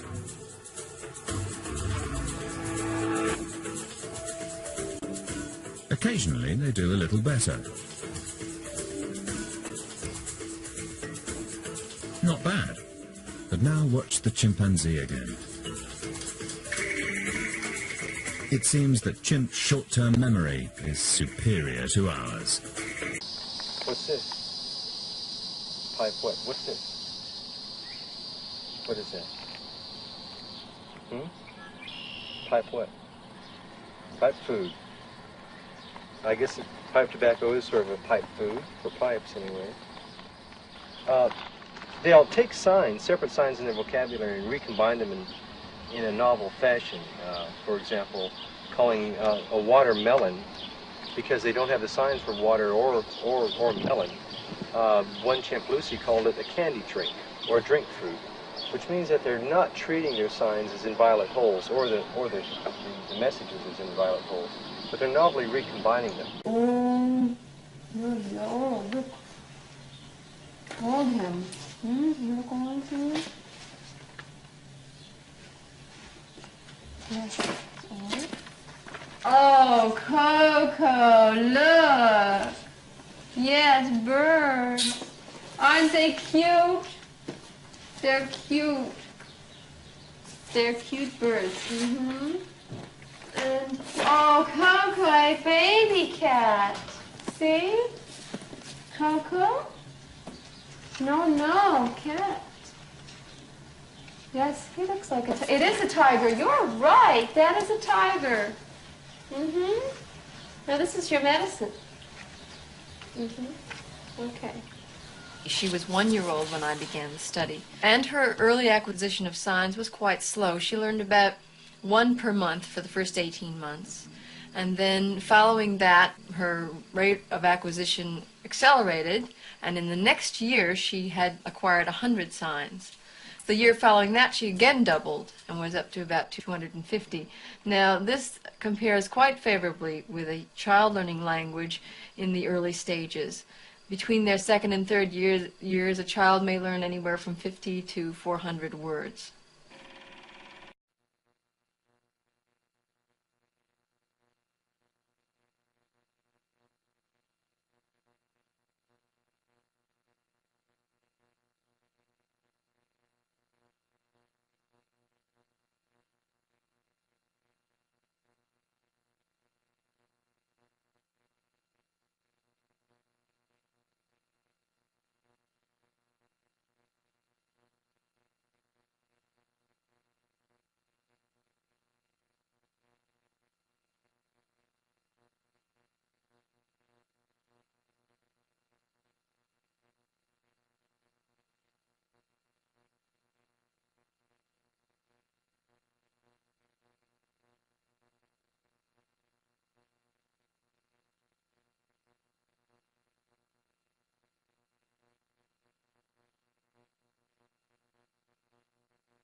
So we see some parity, but we all know that by adulthood, the human is far past the ape. That is, the ape may be roughly equal in childhood, probably with a different pattern of intelligence than a human. But he then remains a child, and he doesn't go far past that. We all know of people who were blondes and redheads as little kids, and then when they got older, their hair will turn brown or even black. Also, IQ becomes more, not less, heritable as you get older. We also know that physical and behavioral differences between boys and girls become much more profound during puberty. Okay, so what's the point of all of this? Well, the black-white IQ gap widens with age. The egalitarian explanation for this is compounding environmental effects. Okay, the idea is that the effects of the worst black environment, they compound over time, right? They have a worse environment at childhood. This results in them not being able to develop their brain as much later on, and so these environmental effects compound over time, resulting in the IQ gap widening. And the hereditarian explanation of this is that genes simply become more expressed over time. From Rushton and Jensen's paper, 30 Years of Research on Race Differences in Cognitive Ability, quote, "The average correlation of IQ between full siblings reared together reaches 0.49 in adulthood. The correlation of IQ for siblings reared apart as children is 0.24, which increases to 0.49 in adulthood, the same as siblings reared together in adulthood. This shows that siblings grow more similar to each other as they age. In genetically unrelated people reared together, such as adopted children, the correlation for IQ is 0.25 in childhood, but decreases to 0.01 in adulthood. This shows conversely that unrelated people reared together grow less similar over time." This chart shows shared environment, unshared environment, and genetic estimates for the determination of IQ within the U.S. Shared environment is the environment that both siblings in a household have, and this is also known as passive environment. This is the environment that is imposed upon the child. Unshared environment is the environment that the child creates for itself. For example, a child who loves math will seek out math knowledge and take math classes and get math books and things like that. Or if he's into science or biology, he'll ask his parents for a chemistry set and he'll develop his faculties in that subject. And so active environment or non-shared environment is where the child has a genetic predisposition to something, and because of that predisposition, the child creates an environment for himself that enhances that which it was already genetically predisposed to. And of course, genetics is just that. By adulthood, the effects of shared or imposed environment or passive environment fall to virtually zero within the U.S. Now, this creates another wrinkle in terms of the racial IQ gaps, because even if you could show that the black-white IQ gap is partially a result of environmental differences within the U.S., that environmental gap could be a result of active environment. That is, it's not a result of the environment that is imposed upon black and white children, but is a result of the environments that the black and white children create for themselves. And of course, it's true that everything is environmental and genetic. For example, by feeding both a rabbit and a dog, you are controlling their environment in terms of what you feed them.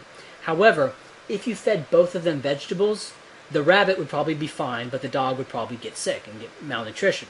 So, in that sense, even if you control the environment, the same environment may have different effects on different animals. So, when we're comparing races of humans, we are assuming that the races are similar enough that similar environments will have similar effects. Black children in the U.S. do have a worse intellectual environment than whites in the U.S. This is empirical. Like, this is not really disputable. However, I do not believe that this gap in childhood environment is a result of economic limitations among blacks, and nor do egalitarians anymore. Nor do egalitarians who actually research this topic. And let me provide 3 studies that is evidence of that.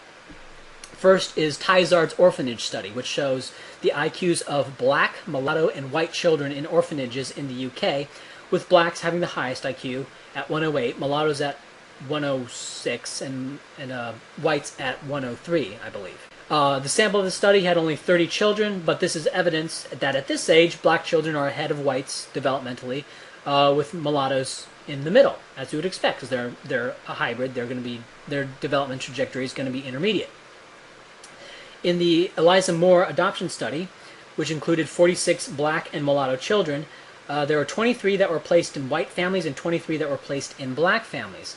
Now, the children put in white families had an IQ of 117 between ages 7 and 10, and the children put in black families had an IQ of 104 between the ages of 7 and 10. Now, these IQs between both groups are so high that this obviously is not a representative sample of blacks and mulattoes across the U.S., but it does show a 13-point gap for 7 and 10-year-olds depending on the race of the parent. Moreover, the adoption study controlled for the socioeconomic status of the adopting families. All right? So these are middle-class black families and middle-class white families. So even when you control for economics, the white families, being raised by a white family raises your IQ more.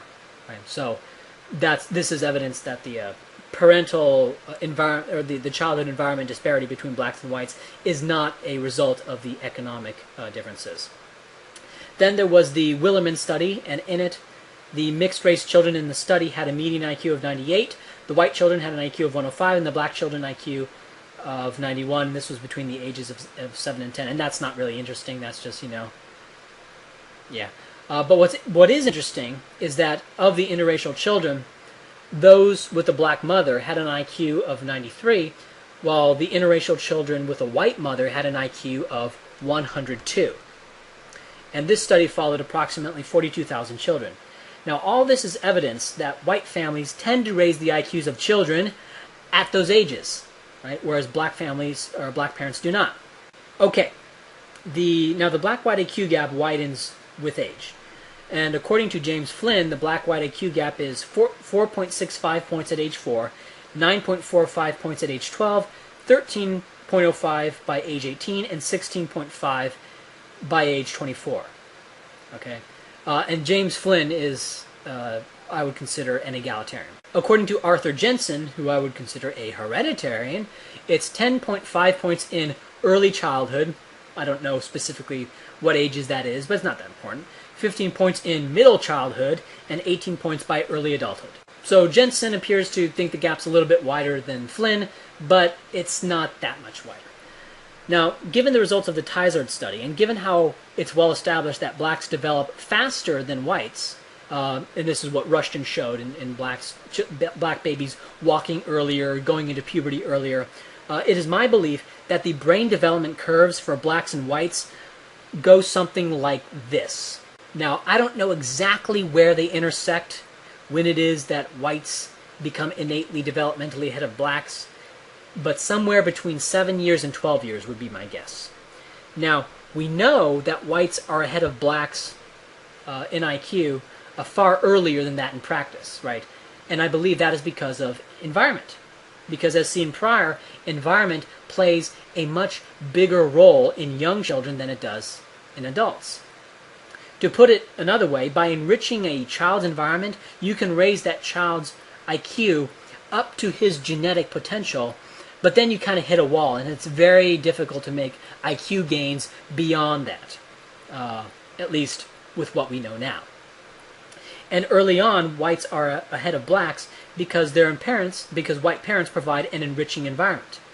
Even though innately, and this is what the minimal evidence I have shows, innately they could be merely the equals of black children at that age, or, I believe, developmentally behind. Now, let me recap, because this theory I presented here is a little bit nuanced. My theory is that innately, blacks are ahead of whites until about age 9, would be my guess. After age 9, whites become innately more intelligent than blacks, as proxied by IQ tests, and this innate gap widens until age 24, when the brain has finished myelinating. However, whites have better environments in early childhood, since white parents invest more time in educating their children. And as the Moore adoption study showed, this has nothing to do with economics.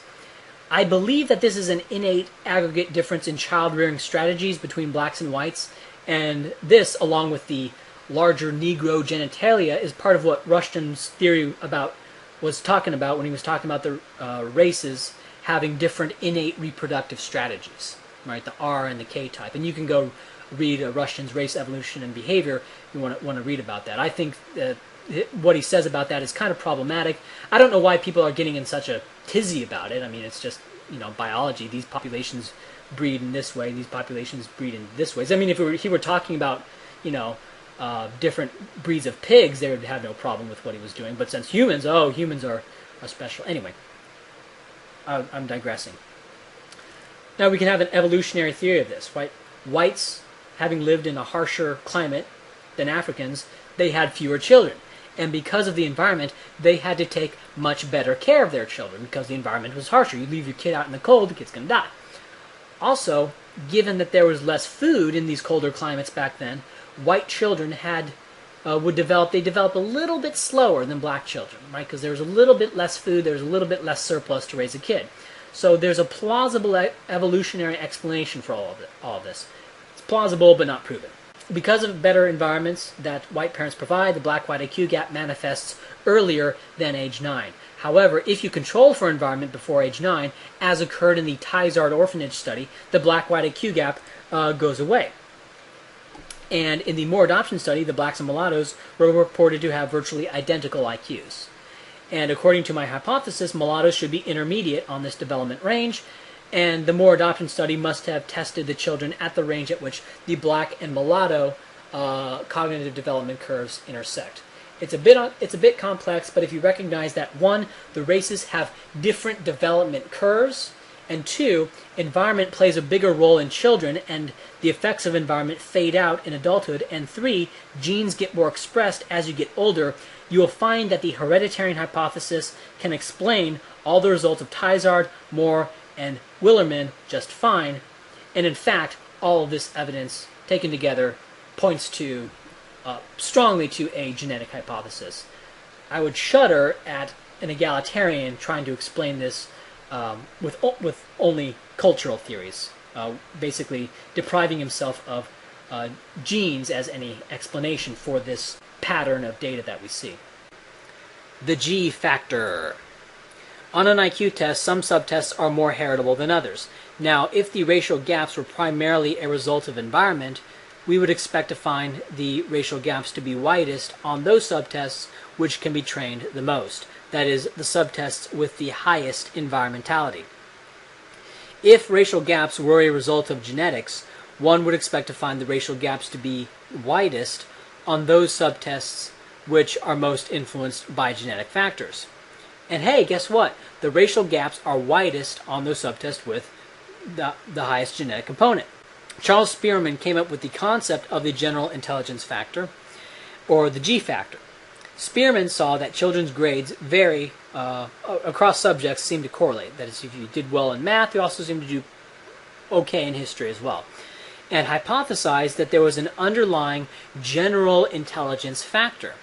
And while intelligence could be specific to a topic or to a task, there also seemed to be an underlying general intelligence.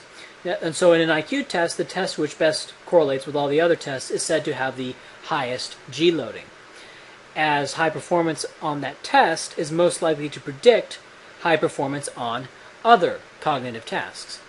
What does this have to do with subtest heritability? Well, according to Rushton and Jensen in their 2009 paper, the rise and fall of the Flynn effect as a reason to expect a narrowing of the black-white IQ gap, they say, quote, moreover, heritabilities calculated from twin studies correlate with the G loadings, to correlation of 0.99 for the estimated true correlation, provide biological evidence for a true genetic G as opposed to a mere statistical G.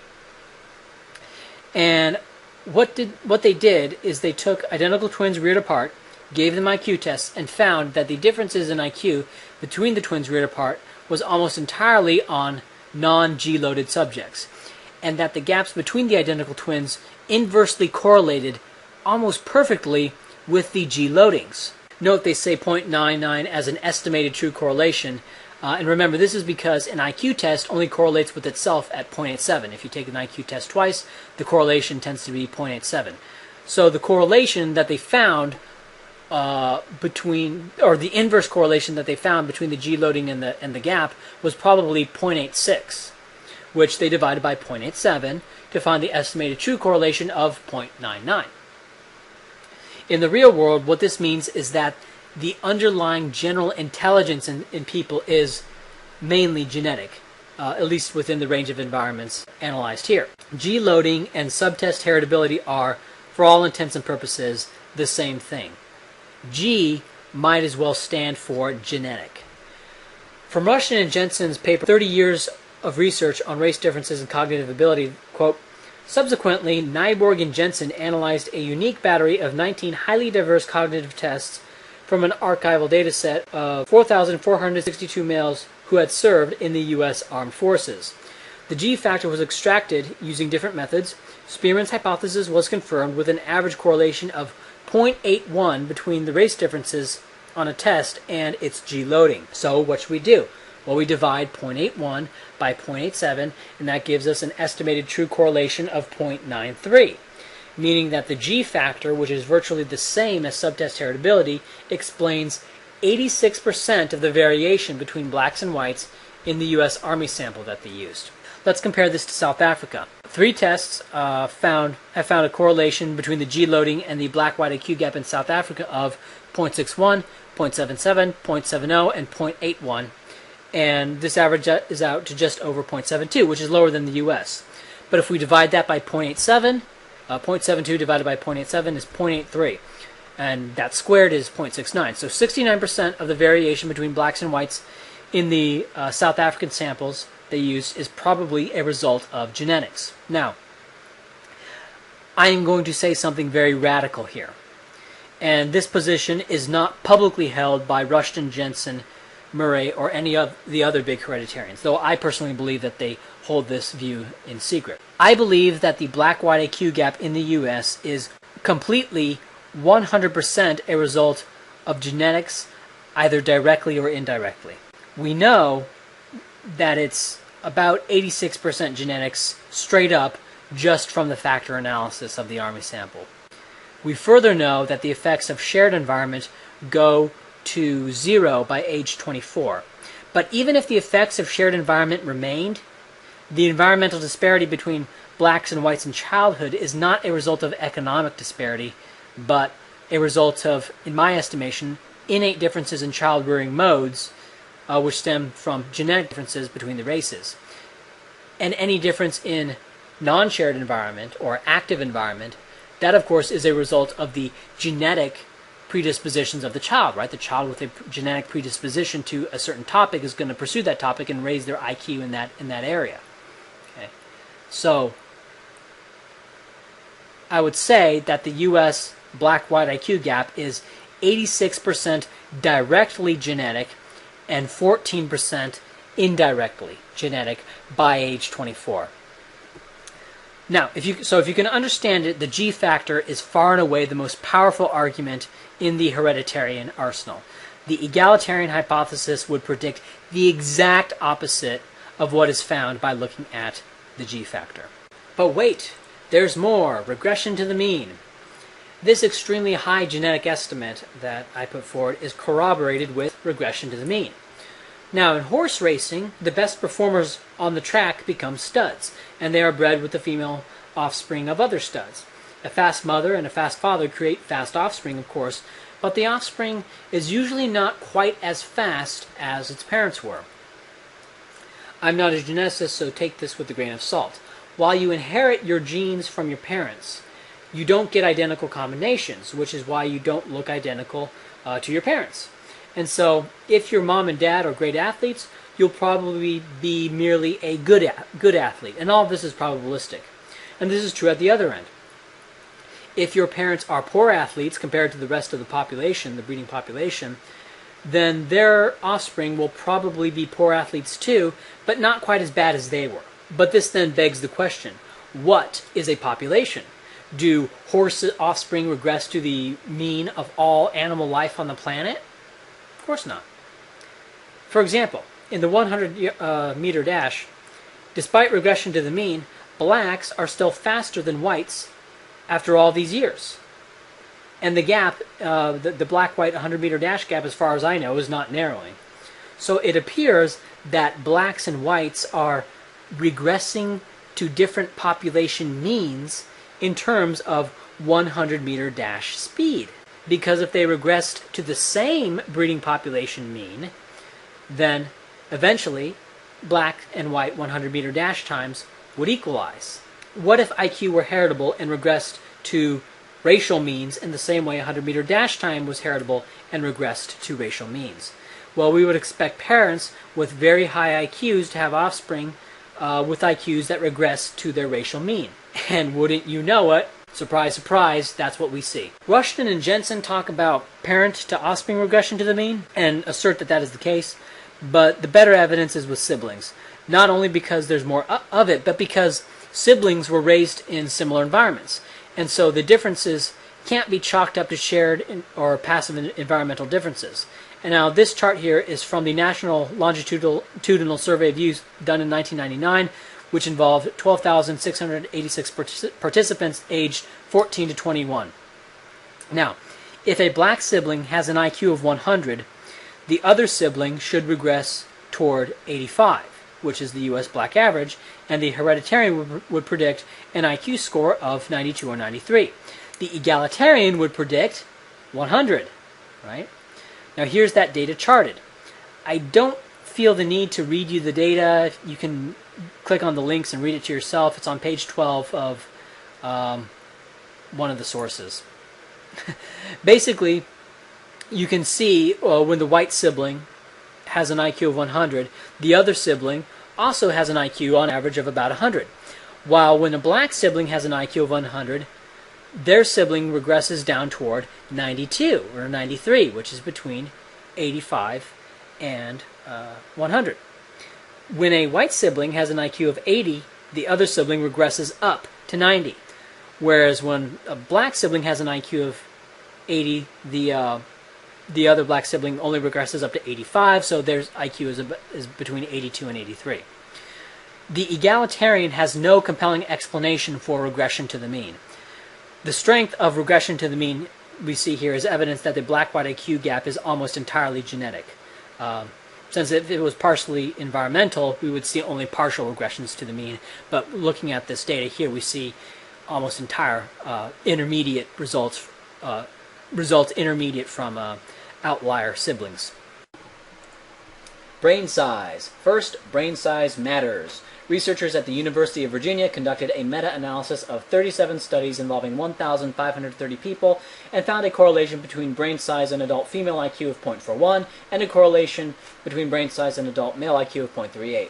Now you may scoff at how low that correlation is, but for some perspective, the correlation between muscle mass and strength in the arm is only 0.23. So the correlation between brain size and IQ is higher than the correlation between arm muscle mass and arm strength. Okay. Also, three things to keep in mind. One, the correlation between taking an IQ test twice is 0.87, because, as said before, there is some variation with an individual taking an IQ test. So when you divide so when you divide by that, by 0.87, these correlations, divide 0.41 by 0.87, the female correlation increases to 0.47, and the male correlation increases to 0.44. 2. Total brain size isn't everything in terms of intelligence. There is evidence that specific parts of the brain are more important in terms of creating what we call intelligence than other parts of the brain. In this way, a brain size correlates with intelligence in the same way body size correlates with strength. Now, bigger bodies tend to be stronger than smaller bodies, but exceptions abound, and certain muscle groups can be more important than others, and certain types of muscle can be more important than others, right? And a similar kind of thing is occurring with the brain. But all else being equal, bigger brains tend to perform higher on standardized tests. Similarly, bigger bodies tend to perform better on standardized strength tests, which we would call lifts. 3. IQ tests don't perfectly measure intelligence. So even if brain size correlated with intelligence at 1, it wouldn't correlate with IQ at 1. Because the theory is that IQ is an imperfect measure of intelligence, kind of how a lift is an imperfect measure of strength. Yes, I know we can't discretely define intelligence, so it would be impossible to ever measure a correlation with intelligence, but we can use the concept of intelligence to explain why the correlation with IQ isn't 1, even though we can never get a pure definition or measure of intelligence. Okay, next. Surprise, surprise, brain size differs by race. Oh, I'm sure you didn't see that coming. The thing is, the total cranial capacity differences by races is small, but remember, humans are all the same species, and the cognitive differences between blacks and whites, for example, while profound in a modern industrial sense, are trivial in an evolutionary sense, right? Now, just flipping through the data here, the pause button is your friend, as are the links to the brain size stuff here. The issue is not that the racial gaps are really big, but that while small, they are consistent from study by study. Now, you can see there's a lot of variation in these studies depending on the methods they use of measuring the head. Sometimes they'll use external measurements, sometimes they'll use internal volume measurements, sometimes they'll just measure the length. But as long as the measurements are consistent, we can look within each study and see all the cohorts almost universally lining up in this matter. On a side note for you Rushton haters, if you compare Rushton's data on racial IQs and brain size, the data that he gathers, and Rushton actually does this, he actually goes out and gathers data. The data that he gathers is not much different from other researchers in the field. Here is some data on the cranial capacity of various races in the U.S. Army. This comes from measuring heads for the appropriate helmet size. So the people who assembled this data never intended for it to be used in any kind of racial analysis. So any kind of measurement bias would be unlikely or less likely than from someone who knew what the data was going to be used for. The top line of closed circles is Asian men, which I will assume is East Asian. The line below that of closed circles is white men. The line below that of closed triangles is black men. The zigzag line below that of open circles is Asian women. The line below that with open squares is white women. And the line below that with open triangles is black women. But this presents a paradox. Why do women have roughly equal IQs despite the much larger male brain? Well, here's some data from a paper from the University of Madrid entitled Negligible Sex Differences in General Intelligence. In it, the researchers found males with much greater abilities in spatial rotation, and in a test developed by the researchers called Manidas, I think that's money in Mexican, which was designed to identify the male-female gap. There were 2 sample groups in the study, and you can see the study and read the data for yourself. I'm just flashing through that data. Now, at the conclusion of the study, they said this, quote, Lynn has noted that the 4 IQ points male advantage he had obtained is the advantage that can be predicted from their larger brains. This prediction is based on a correlation of 0.35 between in vivo brain size and WAIS, Wechsler Adult Intelligence Scale, IQ, and a sex difference of 0.78 standard deviation in adult brain size. 3 issues on the Lynn study are worth noting. 1. The sex differences in intelligence vary at different ages, so that aggregating them for all ages and concluding that no differences exist is not a satisfactory approach. 2. Sex differences fluctuate in tandem with sex differences in brain size. And 3. Sex differences are about 1.5 IQ points up to the age of 14 to 15, and thereafter increase steadily to approximately 4 IQ points among adults. However, considering the data of Lynn, Acne has calculated that 88% of the 4 IQ points favoring males is derived from their higher performance on reasoning and spatial tests. Almost all of the differences are due to the male advantages in spatial and math reasoning ability. This suggests that these tasks must require more brain tissue than do those tasks at which women have higher scores, verbal ability and perceptual speed. Moreover, the sex difference in brain size could be explained considering the greater packing density of neurons in the female brain. This sexual dimorphism allows the same number of neurons in the male and female brains despite their differences in gross size. Variation in total brain size accounts for only a minor part of the total variance in G or in IQ. And this is more mainstream acceptance of the G factor. Okay, continuing. Thus, other physiological factors unrelated to the brain size must also contribute a large part of the G variance. On the other hand, the mean that can be calculated after tables 1 and 2 of the present study are D equals 0.2 and 0.23, whatever, respectively. These values translate into 3 and 3.4 average IQ points favoring males, not so far from the 4 IQ points calculated by Lynn in 1994, close quote. Okay, so the male-female brain size gap can be chalked up to 3 factors. 1, males do actually have slightly higher IQs. 2, males have a different pattern of scores, and the areas males excel in may require more brain tissue. And 3, the female brain has more tightly packed neurons. With the male-female brain size difference accounted for, the aggregate brain size differences between the races can be chalked up as another piece of evidence in favor of the hereditarian hypothesis, although really any one of these pieces of evidence is enough to make the hereditarian case. Admixture studies. Well, we've already seen the Willerman study, whose results were whites 105, mulattoes with white mothers 102, mulattoes with black mothers 93, and blacks 91. Now, Jensen argues that the white mothers had a higher educational level than the black mothers in the mulatto sample, and so probably had a higher IQ, and due to associative mating, the father also probably had a higher IQ. And while this may be true, to me this appears to be very weak sauce, and I think Jensen is stretching a little bit here. It's much easier to explain the gaps within the mulatto population as being a result of parental environmental effects. But at any rate, mutts are in the middle. Next, from the National Longitudinal Study of Adolescent Health. It was mainly a study of health of over 83,000 kids with an average age of 16, but they also had a quick picture vocabulary test, and they looked at the GPAs of these kids. Instead of telling us the GPAs or test scores, they simply say the percentage of each group with a high GPA or the percentage with a high PVT. Now, first, the mulattoes, whites, and blacks. As expected, mutts are in the middle on both GPA and PVT, nothing interesting there. The Asian sample did have something interesting, and by Asian I assume they mean East Asian.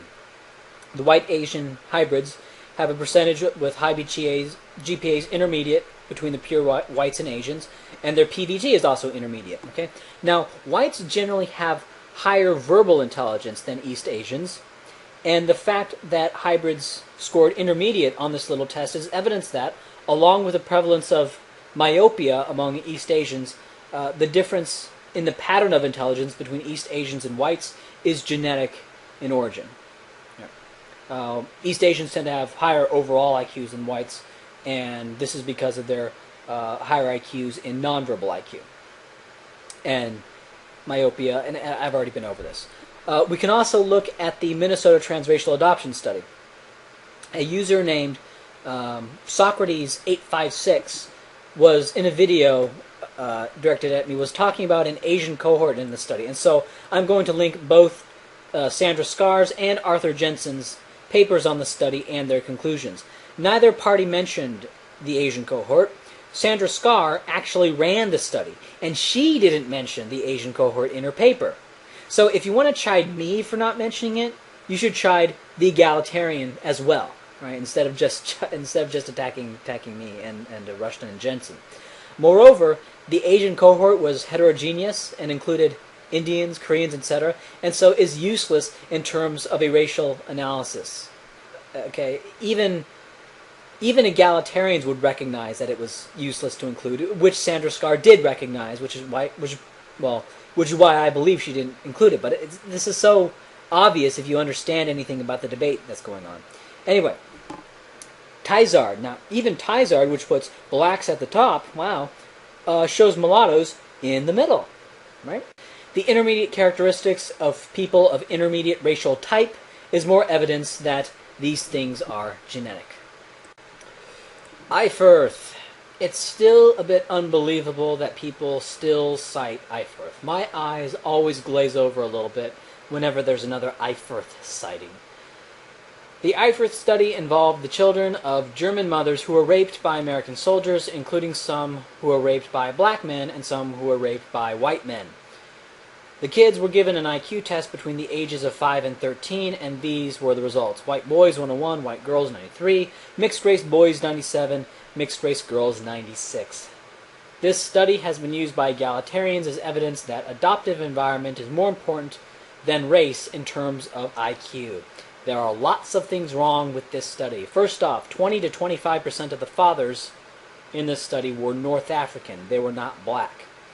Second off, the blacks in the U.S. Armed Forces had a 30% dropout rate due to failing a military IQ test versus a 3% dropout rate for the whites. Thus, the black population had the bottom 30% cut out, while the white population had only 3% cut out. So the black rapists were an elite group, whereas the white rapists were less of an elite group.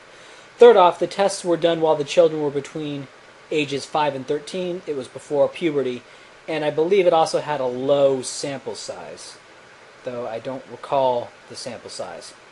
Anyway, the study is worthless. Anyone who cites Eyferth for anything is a profoundly stupid person, and that's all that needs to be said about Eyferth. Diet and nutrition. The general argument is that diet is responsible for the differences in IQ and or brain size differences between the races.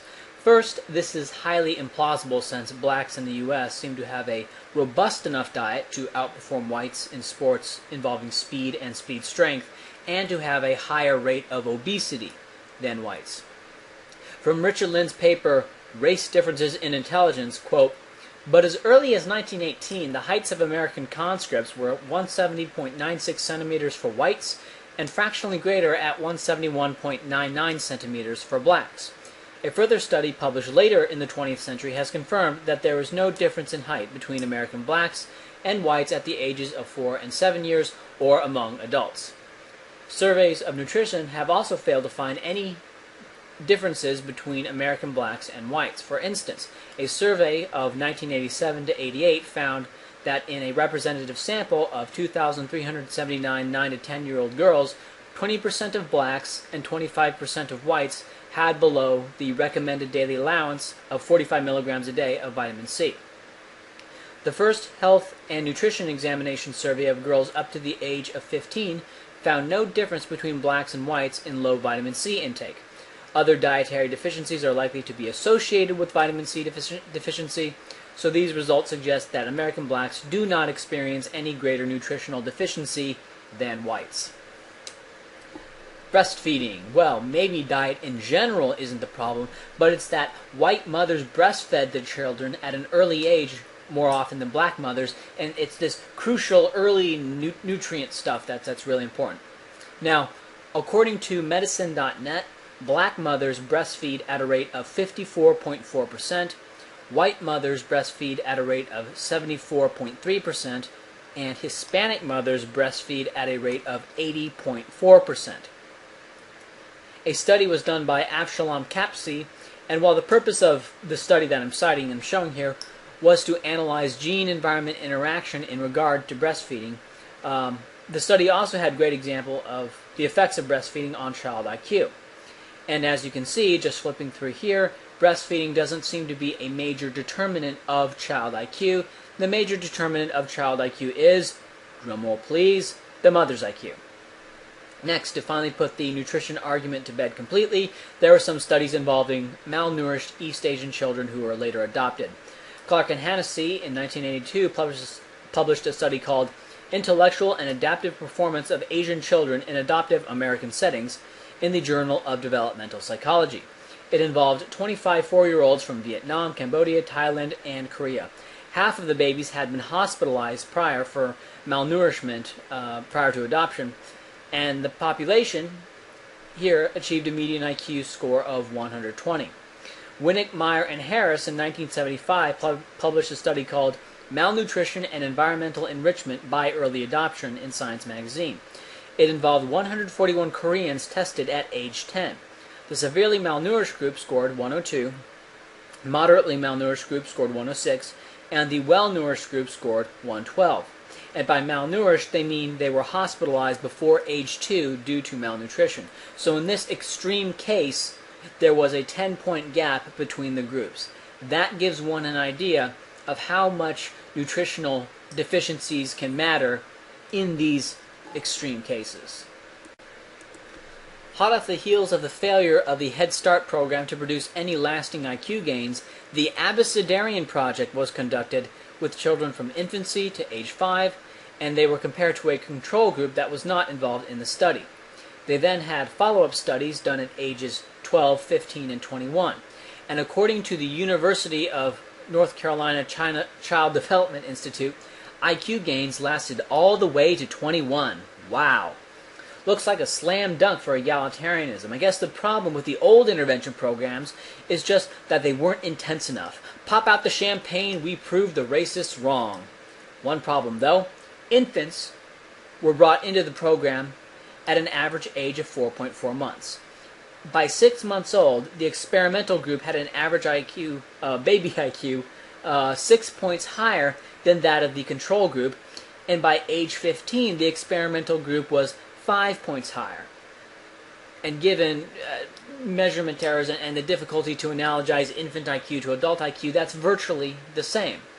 So what could have happened in 1.6 months to get such a huge gain, and why, over the next 4.5 years, was there virtually no gain from being in the program? Well, the hereditarian hypothesis is that these children in the experimental group had innately higher IQs, and that this early intervention program didn't produce any IQ results. I guess the egalitarian hypothesis would be that intervention caused the gains, and the continued intervention allowed the children to just hold on to those gains even after the intervention was stopped at age 5. Is the black-white IQ gap narrowing?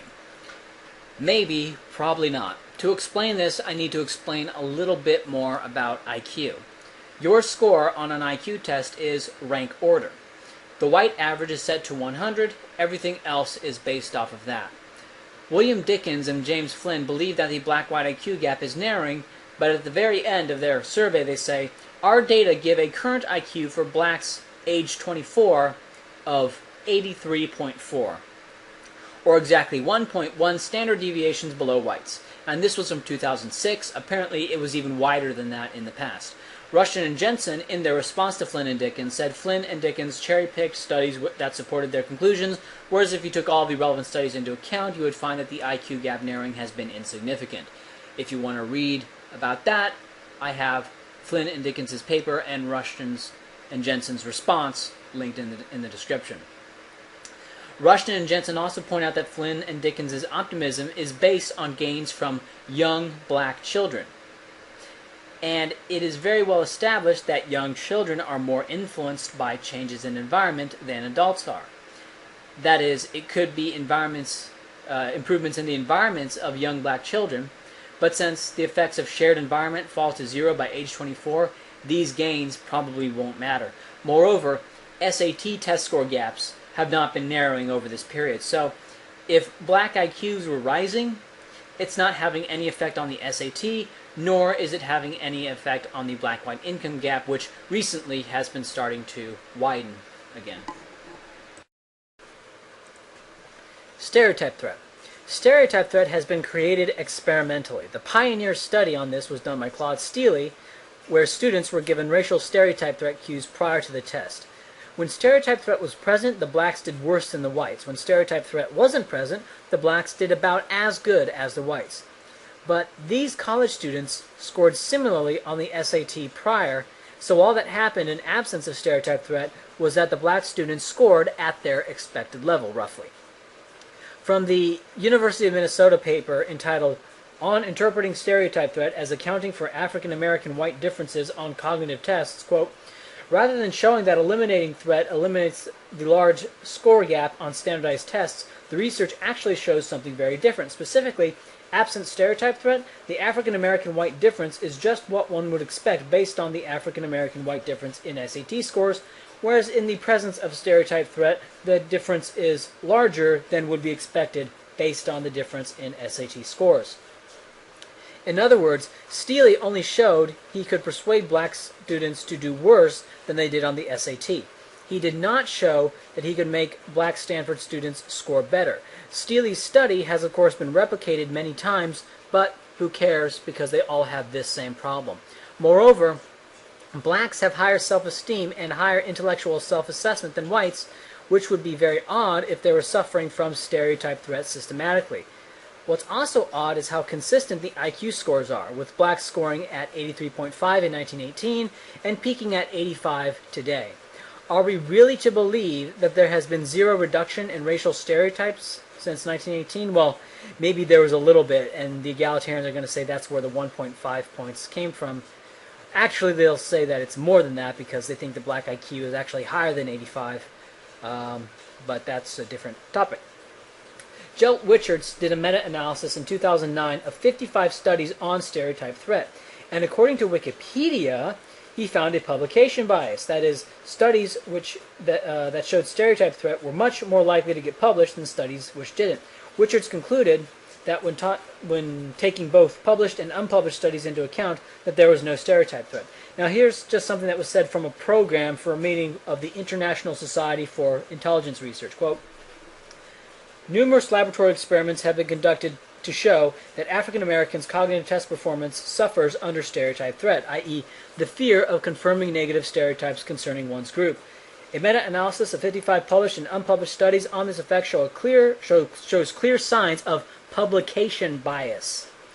The effect varies widely across studies and is generally small. Oh, it's small. Although elite university undergraduates may underperform on cognitive tests due to stereotype threat, this effect does not generalize to non-adapted standardized tests, high-stakes settings, and less academically gifted test takers. Stereotype threat cannot explain the difference in mean cognitive test performance between African Americans and European Americans. However, I cannot find any recording of this presentation or paper on this topic. I have contacted Wichards asking him for anything on the matter, and he responded by saying that he was currently working on a paper on this topic and that it was complicated and it would take a very long time. Robert Putnam spent 5 years on a study called, which was later called The Downside of Diversity, in which he found that diverse neighborhoods stunk, that they had less social capital, less neighborhood trust and stuff. And so he tried to find a way to falsify the obvious truth that like likes like by controlling for all sorts of things, controlling for all sorts of economic factors and locations and urbanization and stuff like that. And he spent 5 years trying to falsify this conclusion, and he didn't. And he eventually ended up publishing the study saying, yeah, diverse neighborhoods are kind of sucky. So what I'm wondering here is if Wichards is similarly wasting our time in order to try to find a way that there is not publication bias regarding stereotype threat. Anyway, my opinion is that stereotype threat is one big fraud. If it did exist, it would have been noticed much earlier by IQ researchers, and I think Steele's students gave him what he wanted to hear in that pilot study. You know, they got a low score on a test precisely when a low score on that test would be used to advance an egalitarian agenda. These black students had been black their entire lives, and they've known about the stereotypes their entire lives, and yet they managed to get into that college, Stanford, and they managed to have an SAT of that score. So they managed to do all this, but we are to believe that as soon as a test was given to them in this one instance where a low score would be used to advance an egalitarian agenda, they just happened to be overcome by stereotype threat. Guns, germs, and steel. One bizarre argument I get from egalitarians is the guns, germs, and steel argument. The argument is that different levels of civilizations can be traced to environmental differences, not the innate differences of the people. For example, the Americas and sub-Saharan Africa had fewer domesticatable plants and animals, and they had poorer, thinner soil. And the egalitarians, they'll make this leap that because physical environment can explain civilization differences, that means that all of these populations we call races must be innately the same in the brain on average. Not only is that a non sequitur, but this whole argument is a horrible straw man. Nobody is saying that environment doesn't matter, not even today. Nor are the hereditarians claiming that ancient civilizations were created in some areas and not others because of the innate intelligence of the people in the given areas. If that were true, then the first civilizations would have sprung up in Mongolia. Moreover, we can look at two countries within Africa, or within sub-Saharan Africa. We can look at South Africa and Botswana. And we can look at their level of economic freedom, and we can see that they're some of the wealthiest countries in Africa, despite even despite the relative declines under the ANC. South Africa is still one of the wealthiest countries in Africa, the second wealthiest in sub-Saharan Africa. Now, I'm not saying that economic freedom is the only component of the wealth of an area. Natural resources and human capital are also important, but I am saying that the lack of the proper natural resources requisite for early civilization in the past is not why Africa is poor today, since we can see actual African countries that are better off than the rest of Africa by simply having more economic freedom. Okay? The gap between South Africa and Botswana and Congo is evidence that Congo's poverty today is not traceable back to the dawn of civilization, or the environmental disadvantages they had at the dawn of civilization. What makes a country wealthy is a variety of factors, and nobody I associate with or endorse would reduce all international economic differences to any one factor. If we did that, we would be saying things like North Korea is full of people with brains the size of a walnut, and that Eastern Europeans are about half as intelligent as Western Europeans. In fact, the hereditarian model is actually more sophisticated than Diamond's environmental determinism, since hereditarians incorporate innate intelligence as a factor in national wealth, whereas Diamond, by assuming all races are the same in the brain, has one less factor to work with in explaining the world. Diamond then makes a passing remark about New Guineans probably being smarter than white Europeans. So I guess he thinks all races are the same in the brain except New Guineans, and so he does accept that environmental pressure can differently affect human brain development depending on where the people were located. Like in this case, New Guineans, and they're smarter. I think that was a Freudian slip on Diamond's part, right, where he forgot to keep up the act of environment not having pressures on brain development, and so he accidentally slipped back into intellectual honesty. All this is to say that Jared Diamond's work is completely irrelevant and does nothing to explain, for example, why the various races perform differently within Britain or within Europe. Now, you can say it's economic deprivation. You can say the gaps within the US and Europe are caused by racism, quote unquote, or the lingering effects of a history of oppression, all of which I would disagree with, but the reasons for Africa's civilizational poverty compared to the Europe in the 1500s is not directly relevant to the black-white, the various racial gaps within the US and Europe.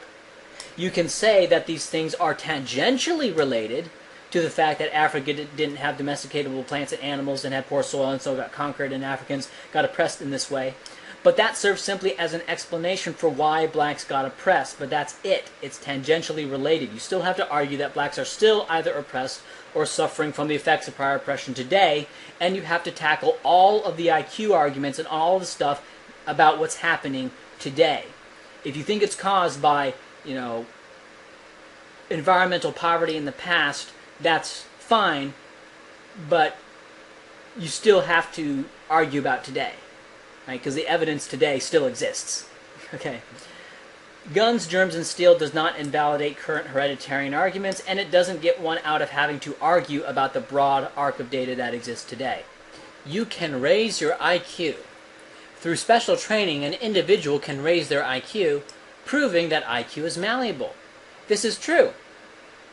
But it doesn't mean what you might think it means for two reasons.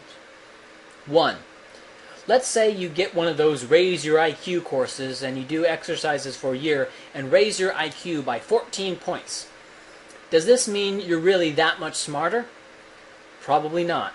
What you've done is figured out the test, and so now the test doesn't really work for you the same way it works for other people. Two, even if you raise your true intelligence, we basically already know this. Through weight training, you can increase your strength.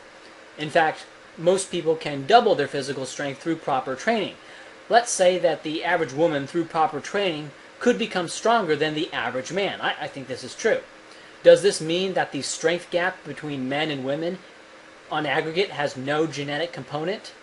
And let's imagine that some intense intervention project like the Abecedarian Project actually worked and really raised the underlying general intelligence that IQ tests try to measure. So much so that the random group of black children put into this program ended up having an average IQ of 100. Does this mean that the IQ gap between blacks and whites has no genetic component? What if white kids were put in that environment, in that the equivalent of the mental equivalent of weight training, in an environment the likes of which we haven't come close to creating, I might add? According to Mensa, by training yourself, you can raise your IQ by about 14 points.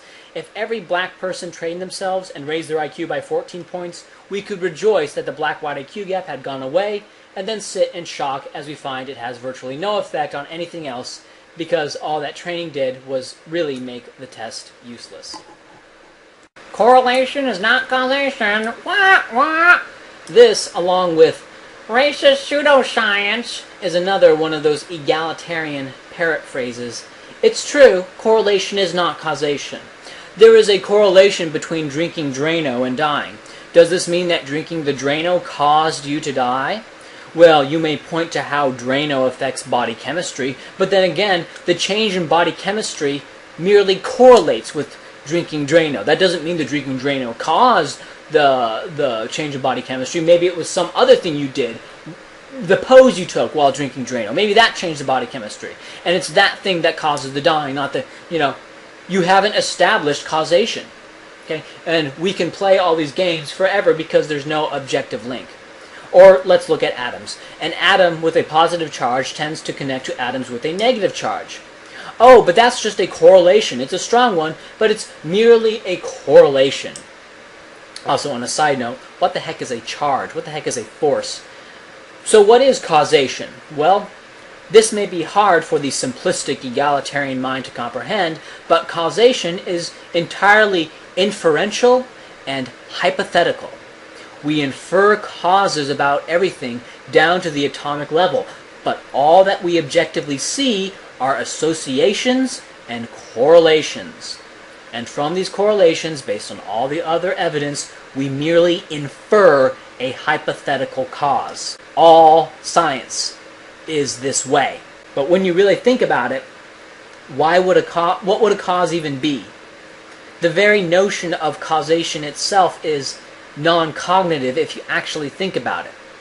But back in the real world, we use the concept of causation even though we cannot define or even conceptualize what a cause would be.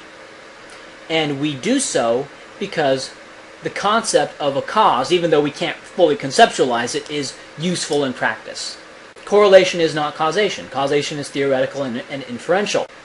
I don't consider myself an expert on the philosophy of science, but I do consider the people I'm talking to, atheist cult, to be complete morons. You can't pinpoint the genes associated with IQ. You can't find every transitional form. You can't find every single gene and their allele frequencies and how these allele frequencies affect IQ and how these allele frequencies differ between the races. You can't find all these things, so therefore we're going to assume that it's environmental. Well, actually, we can pinpoint a few. CHRM2, DTM-BP1.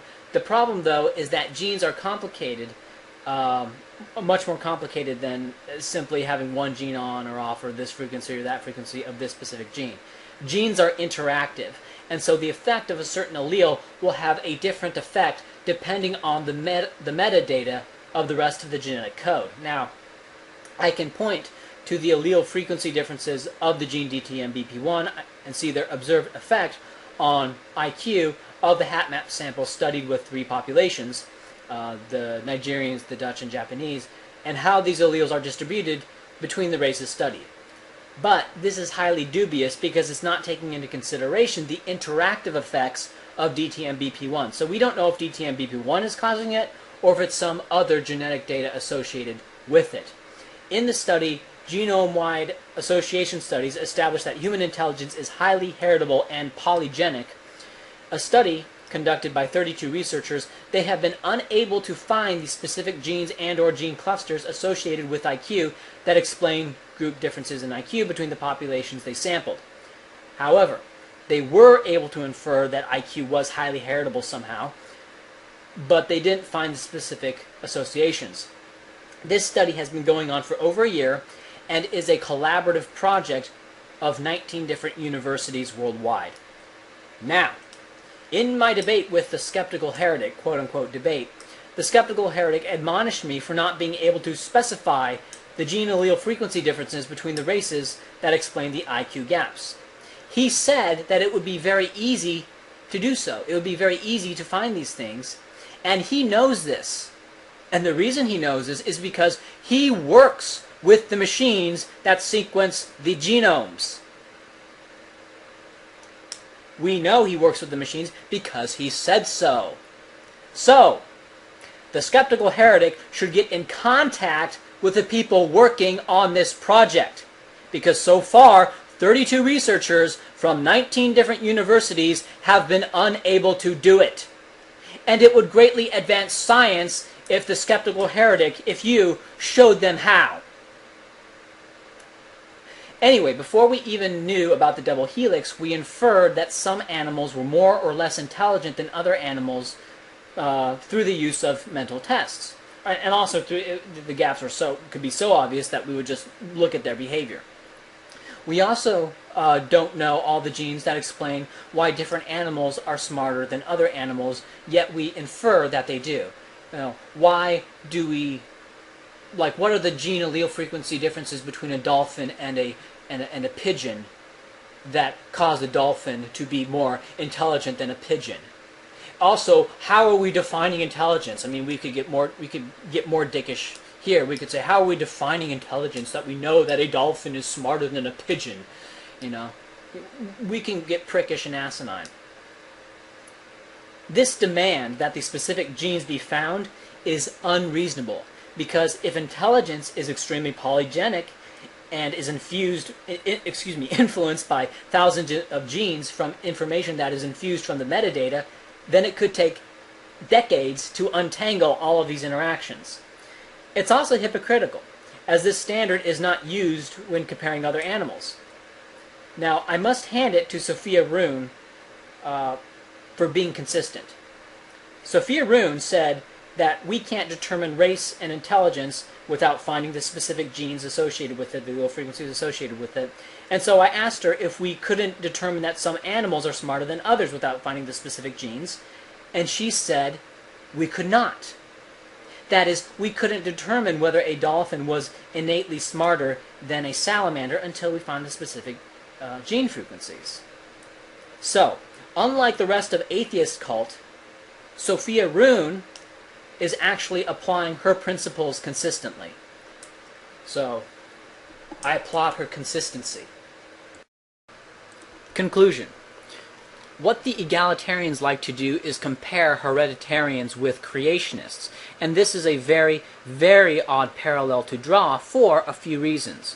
One, the hereditarians are the pro-evolutionary party in the sense that they are widening the effects of evolution, while the egalitarians are narrowing the scope of evolution. That is, hereditarians point to evolutionary origins of racial differences. Egalitarians deny evolutionary cause. Now, they can't deny things like skin tone differences, muscle differences, bone differences, since that's all too obvious. They only limit the scope of evolution-caused racial differences to the black box of the brain. And they were able to do this for a long time because the brain was a black box before we could see it, before we could measure it and stuff.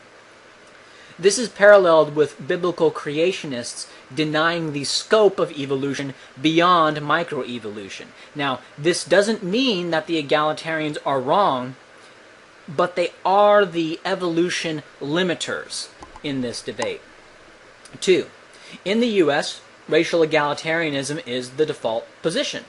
Similarly, some form of creation is the default position in the U.S., be it young earth creationism or intelligent design. Now, people are moving in the way of evolution, and similarly, people are moving more and more in the way of racial hereditarianism in the U.S., except for physical and cultural anthropologists.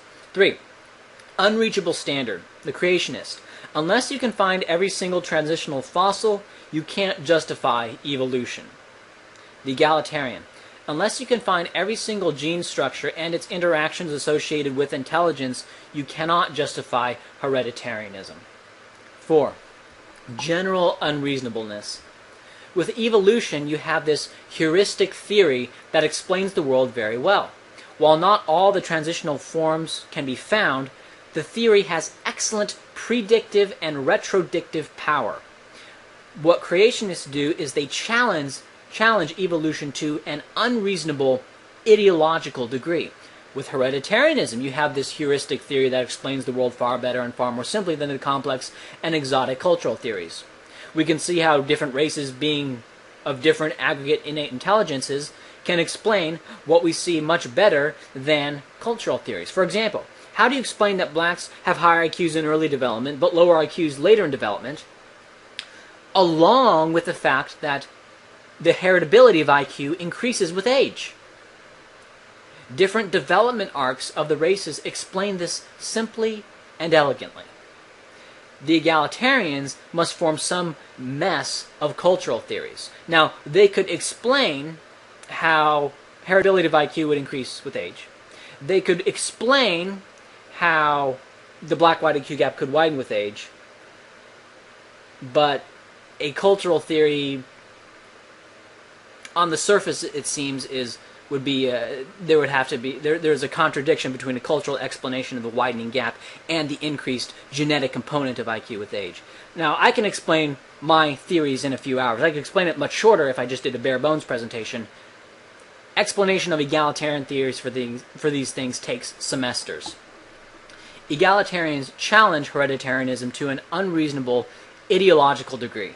Like biblical creationists, they think they are on a mission from God because they are fighting racists. And you see it. Any video that is remotely sciencey sounding and makes an argument against racism gets flooded with likes. There is no discourse. Nobody's listening to the other side because they're fighting scientific racism. And what is scientific racism? Well, simply put, it's hereditarians who actually argue that evolution didn't stop at the neck. If you don't argue, you're just a simplistic bigot. If you do argue, you're a scientific racist and a suit and tie racist who pushes racist pseudoscience. These are all buzzwords designed to shut down discourse. There's also an amazingly selective skepticism. Zonstar, for example, says that blacks and whites don't differ in average IQ. They don't differ in average IQ. This is so obviously false that one must do a double take. The current debate on race and intelligence and IQ has to do with the cause of these extant gaps. The debate is about how much of it is genetic, if any. Okay, that's the debate. The debate is not whether or not they exist, because they do. But what's telling is that atheist cult didn't call him out on it. They didn't argue against it. He was saying something sciencey sounding, and it was against racism, and so they ate it up. Skeptical heretics said that we could easily sequence and identify specific gene association clusters with IQ and their distribution among races, and that we know this because he worked with those machines. Right? No skepticism against that. No calling him out on that. Evogen video said that the heritability of IQ was 0. Again, no skepticism, no questioning, none of that. Concordance said that race differences in height are due to nutrition, not genetics. So East Asian people in the U.S. who are about 3 inches shorter than whites and blacks, that difference is a result of them not having the proper nutrition, right? Even though they earn more, even though they have higher average incomes than blacks and whites, their shorter stature is a result of nutrition. Anubis 2817 also loudly proclaimed that standardized tests are culturally biased. And this view is not even held by serious egalitarians anymore. Like, nobody believes this. Like, these ideas are 70 years out of date. They're like 70 years irrelevant. Nobody thinks that IQ tests are nobody serious who understands it. I mean, maybe some like black studies people would think it, but no serious egalitarian thinks that the IQ tests are culturally biased against black Americans anymore. None of these claims were vetted by atheist cults. They were blindly accepted because they were smart-sounding and were against racism. Asymmetrical Warfare said it best when he said that he could have read the phone book, said that it proved racism wrong, and would have gotten a standing ovation. 5. Creationists hate race and accuse Darwin of racism. When I was a fundy, I believed men were all equal at birth. That God created man as a singular entity, not as divided races, but as one humanity under God. I viewed any talk of race as sinful in the eyes of God, and religious fundamentalists hate racism. Now, I haven't done a poll or systematic survey of this, but my personal experience, which is a few years, and the fact that the churches were crucial in both the abolitionist movement and the passage of civil rights, and, you know, for example, Fred Phelps was a civil rights activist, and every creationist I've talked to has held radical egalitarian views on race. Now, you can go through the Bible and you can find passages that appear to support race-based oppression, and you can find passages that oppose race-based oppression, right? You can find passages justifying anything in the Bible. I'm not talking about what the Bible actually says. I don't care about that. I'm talking about what Christians think it says, which is what really matters. And in this regard, they are radical egalitarians. Let's listen to what Darwin had to say about race. At some future period, not very distant as measured by centuries, the civilized races of man will almost certainly exterminate and replace these savage races throughout the world. The break between men and his nearest allies will then be wider. I could show fight on natural selection having done more for the progress of civilization than you seem inclined to admit. The more civilized so-called Caucasian races have beaten the Turkish hollow in the struggle for existence. Looking to the world at no very distant date, what an endless number of lower races will have been eliminated by the higher civilized races throughout the world. Now, Charles Darwin was also anti-slavery, so I'm not sure how to square his views on slavery with what he said here.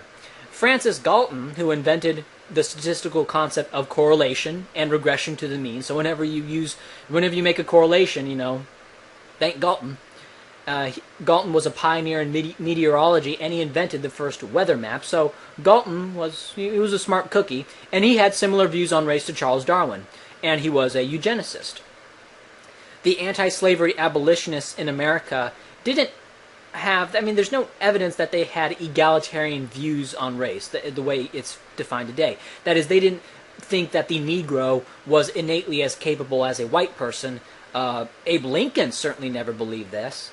The movement against racial slavery was not based on some insane, impossible notion that the races ended up the same in the brain, but it was based on moral grounds. The idea was that God created man equal in moral worth. I actually disagree, with this moral equality argument. I don't think all individuals are of equal moral worth, nor do I think the races are an average of equal moral worth, since the races have different levels of psychopathy, theft, and murder rates.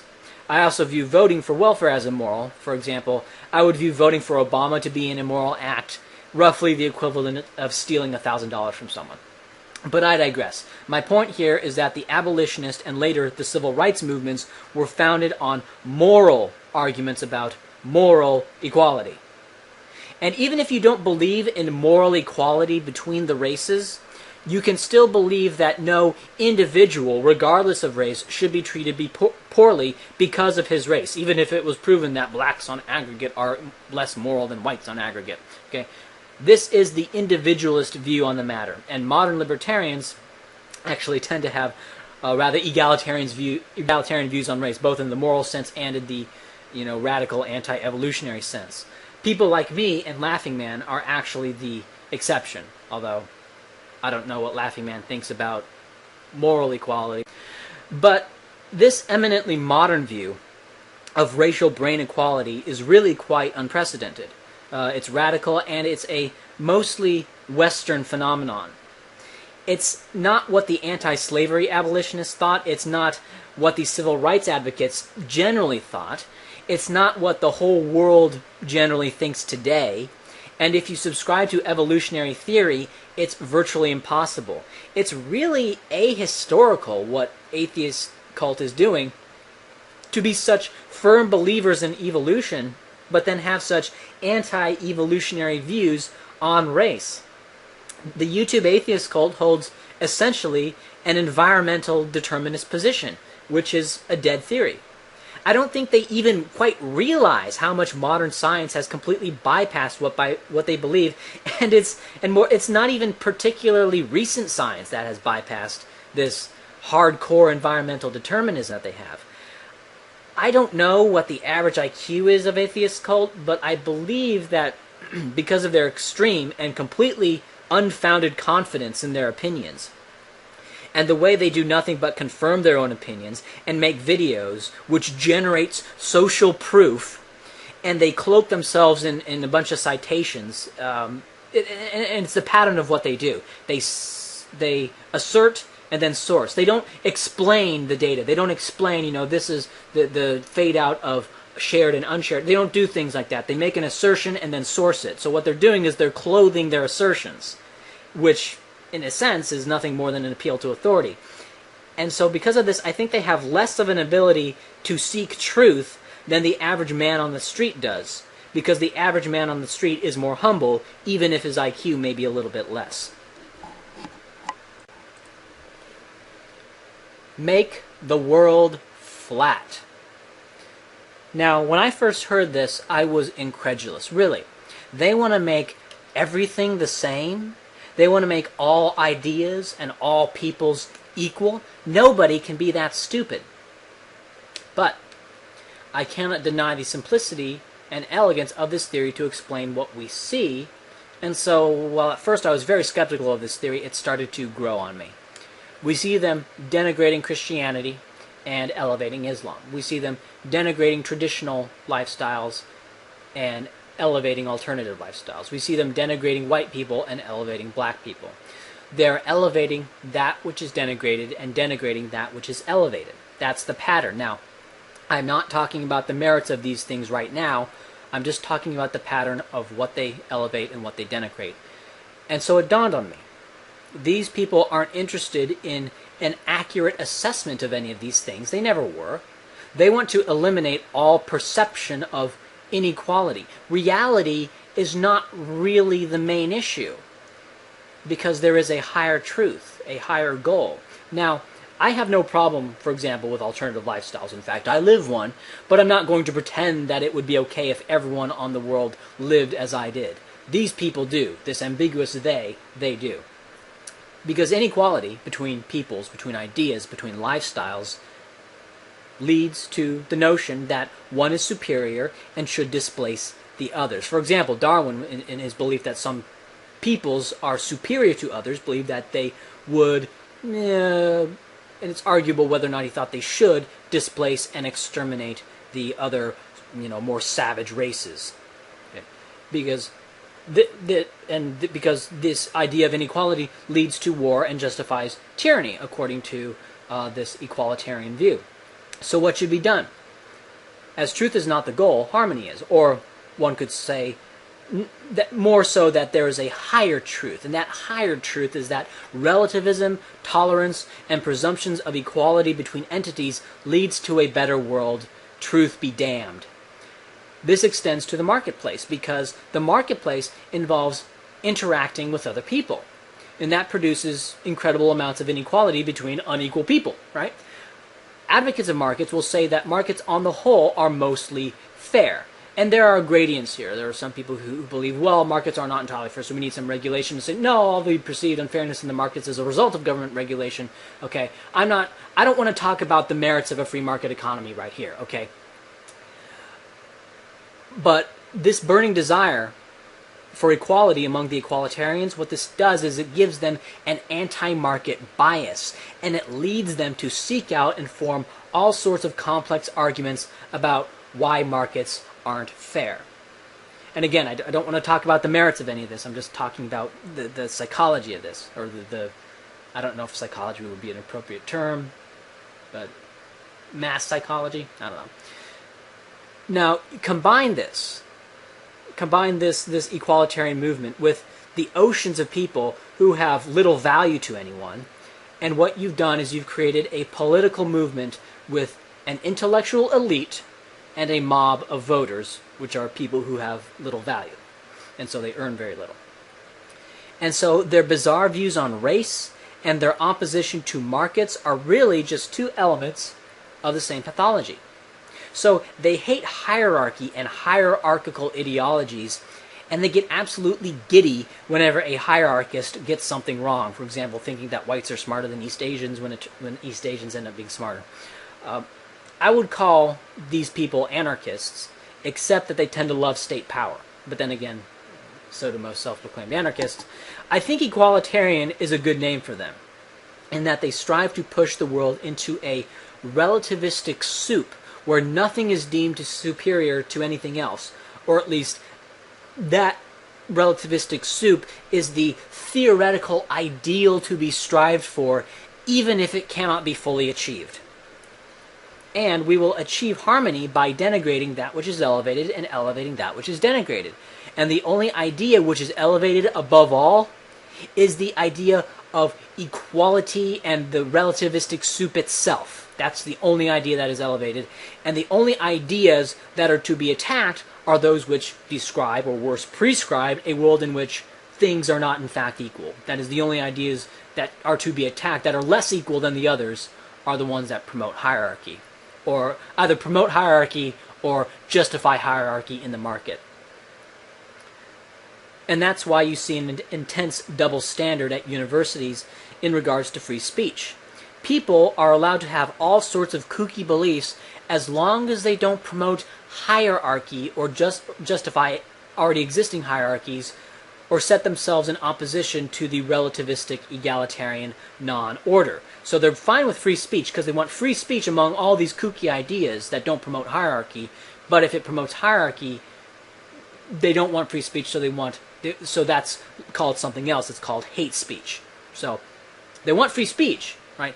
Because they want all these relativistic ideas to be seen as equal. But they don't want introduction of hierarchical beliefs, and so hierarchical beliefs are labeled hate speech. Equality is the goal. Make the world flat. Of course, it's a matter of degree. Not everyone wants to make the world completely flat. You know, there are some people who say, well, I think everyone should have equality in terms of the basic needs or something like that. But it is these degrees of flattening that separates the egalitarian mindset from the non-egalitarian or the sane mindset.